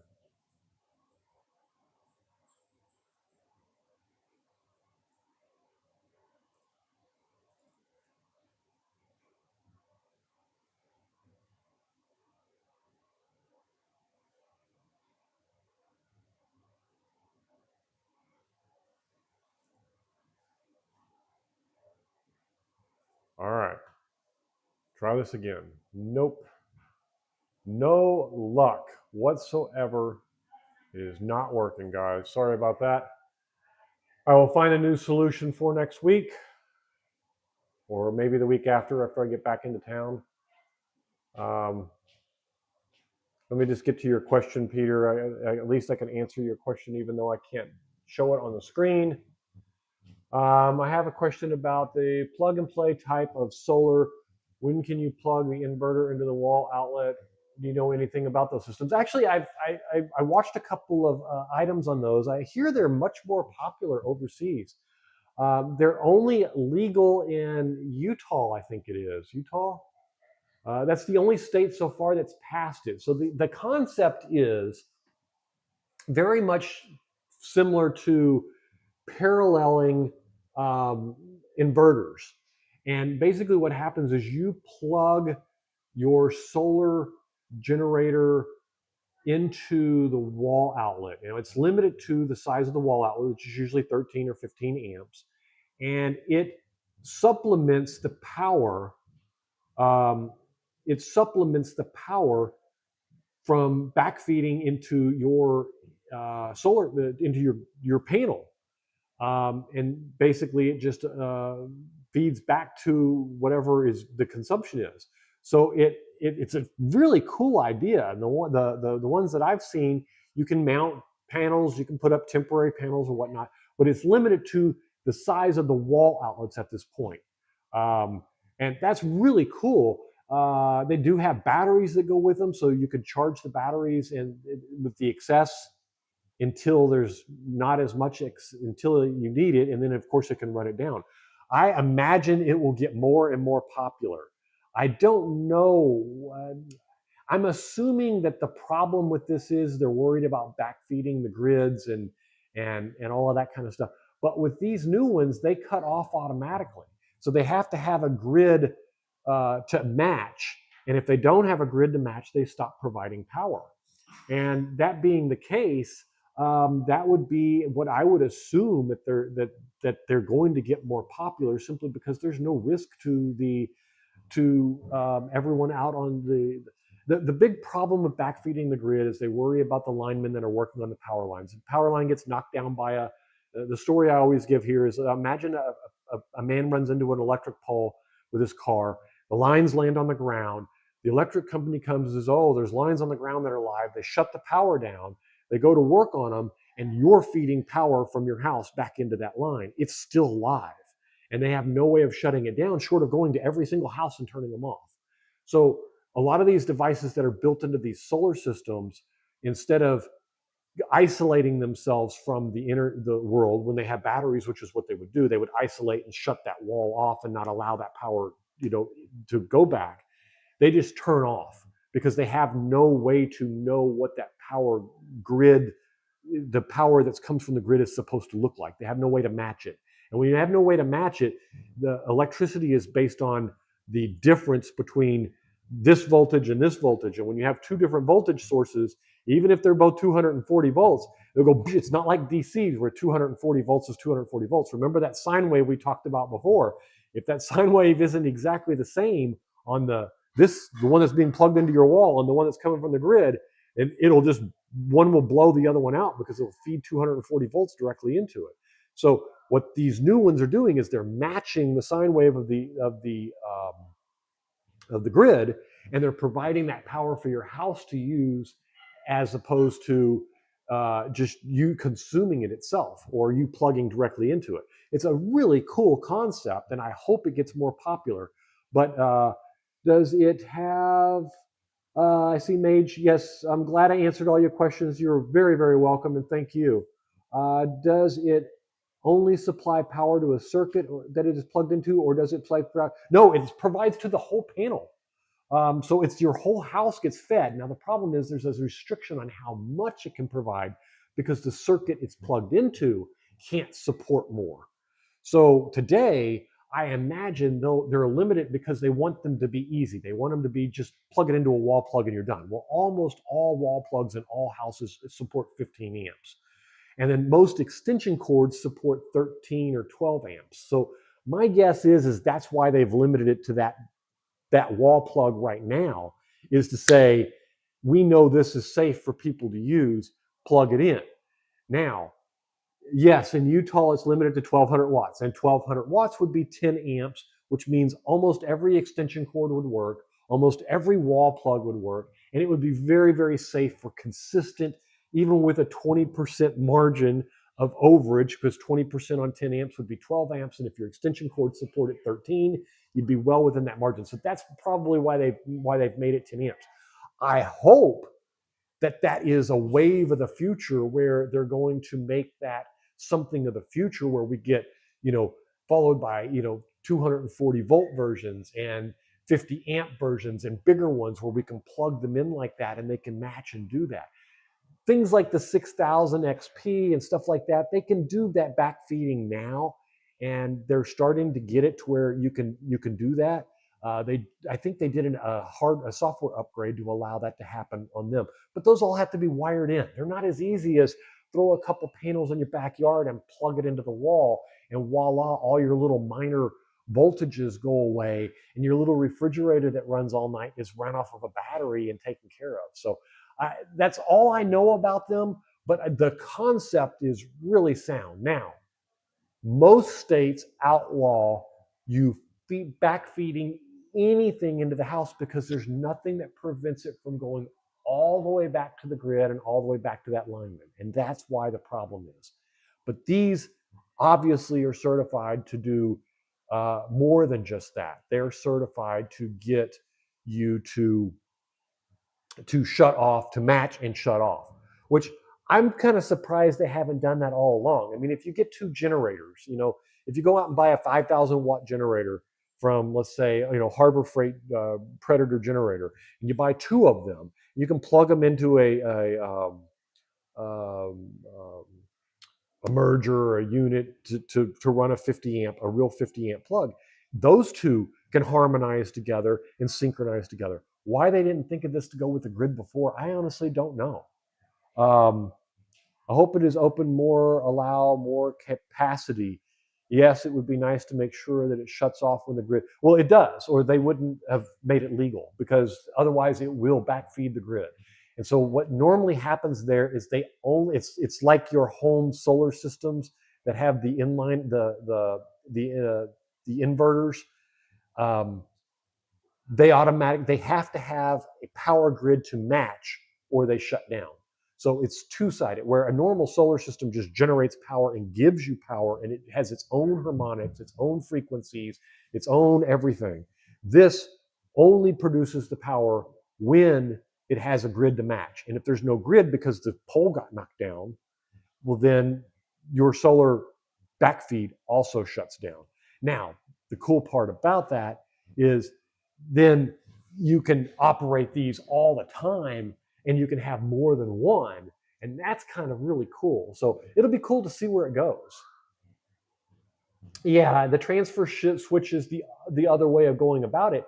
But if you have a transfer switch, then you don't need one that plugs into an outlet. You can plug it in a standard generator plug, and you could use a big giant one from one of the 30 amp plugs, the 250, 240, 30 amp plugs today. So now it only feeds on a standard US 240 split phase. It only feeds that one side of the phase that it's plugged into.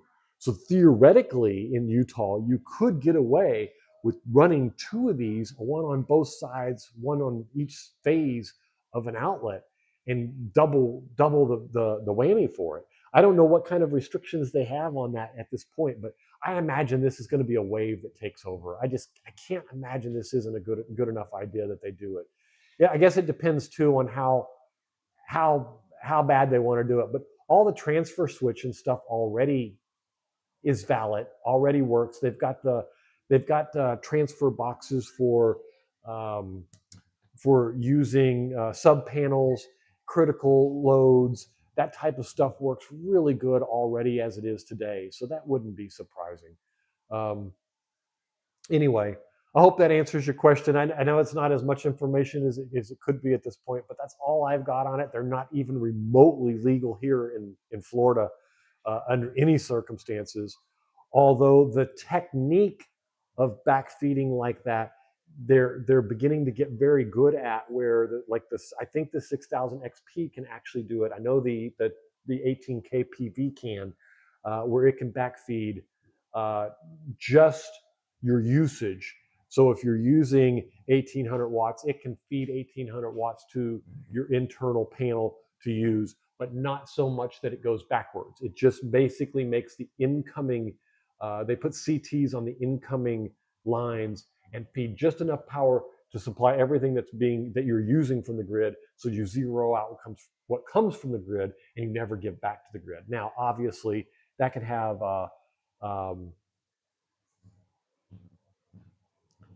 will you be answering more questions on other? I answer questions on every live stream. I love questions. So please, I pull questions out of emails, I pull questions out of this, but anytime I'm in a live stream, I am always game for questions. So you just send them, I will find us a good way to get them. I had them displaying at the beginning of this one where I could show them on the screen and we could talk about them and all that. But absolutely every live stream will always, they won't all last however long I've been, oh my God, 3 hours and 5 minutes.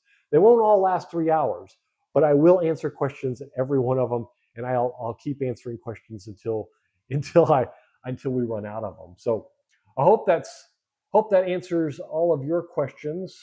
I really wish that would show up on the screen. It really irritates me. All that time I got this working and now it doesn't work. Every time I go live, it doesn't seem to work. So I will find a solution for us. Anybody have anything else for the day? It's been 3 hours and 5 minutes. I could sit here and talk all night. I smell dinner upstairs. My wife is cooking. Peter, thank you. Welcome to the channel. I'm glad you're here. And I'm glad you got one of the gifts from Mage. He's just a wonderful member, one of our founding members from the very, very beginning back last week when I started the member service. So I appreciate all of you guys, all of you subscribers. I take all of your feedback very seriously. I also do consultations. So if you're interested in having a one-on-one and getting to the nitty-gritty, I have a lot of people talk to me about their different solar systems. It's on the website. The website is in the description below. Any times I have available. I am traveling this week and a little bit of next week, but I do have some time after that. And then I probably need to block out some more time for another travel. Another show, Dragon Con in Atlanta here in a few weeks. I'll be at that also. So it's somewhere in there. I'm going up north to Connecticut and going to spend some time at the Mohegan Sun. Wish me luck. Gambling, I usually am pretty lucky, but I'm going to be doing Heroes Con, I think they call it. No, it's not Heroes Con. That's North Carolina. What is that one in Connecticut? Connecticut. No, it was Connecticut originally. I don't remember the name of it. But either way, I do some traveling during the summer, but I will try to do every live stream I can. I love this part, and I do travel. But yes, the short answer is yes. And I appreciate all of you. If you haven't subscribed already, make sure you do and turn on the bell. Make sure you like the live stream. It was a long one, but it was a good one. I was glad I decided to do this. I almost canceled because I was traveling, but now I got to come up with another game for next week. So next week's will be a little bit late. I will start a little bit late because I do have the convention that I'm here in Atlanta for still going on next Sunday. But as soon as I get out of there, I will get here and get it started. I will get a time announced sometime this week. So expect it to start a little bit late. Does anybody have any other questions? I have no idea how many we have online or have had online. I've enjoyed the conversation, all the feedback from everyone. I don't know if Mage or CJ or Lava Swimmer or any of you guys are still online, and Michael, and there was just tons and tons and tons of people online. It's been wonderful. Thank you so much. And I think I'm going to call it quits unless there's something else from somebody. I hope you enjoyed the zoo from Atlanta. I have not been to a zoo in probably 30 years. And maybe last week I did take you guys to a park down at Merritt Island in Florida. And I've taken you for tours of the solar shed. I've taken you for other tours. So I continue to find good backgrounds. If you have any suggestions on when I'm traveling, let me know. All right. Well, I appreciate it, guys. You were all wonderful. We did hit 8,726 subscribers this week. And let me just see if that's where we ended up staying. I doubt it. I'm sure we gained a few more. But I'm blown away by the support. 8,744. So we did gain another 18 while we were broadcasting today. So thank you to all the new subscribers. Thank you to all the old subscribers. Thank you to all your members. And thank you to the special ones like Mage. You're very awesome, and thank you very much. Make sure you watch the new content that's out there for members only, especially the solar panel installation and the smart shunt from Victron Smart Shunt. Those are two great videos. I put a lot of extra effort in it, knowing I was going to be out of town. I didn't want to post any garbage. So you've got some great videos there. And the one that released this morning was the EG4 batteries. Mage, that's probably a good one for you if those are the kind of batteries you're thinking about getting. Those are 48-volt rack mount batteries, the same ones you're considering. So I've had them for about a year, and I speak very, very highly of them. Really good batteries. In addition to a DIY battery, Mage, if you're interested in saving some money and doing it all yourself, take a look at that. It's the same 15 kilowatts, but for about a third of the cost. But it's a lot of manual work.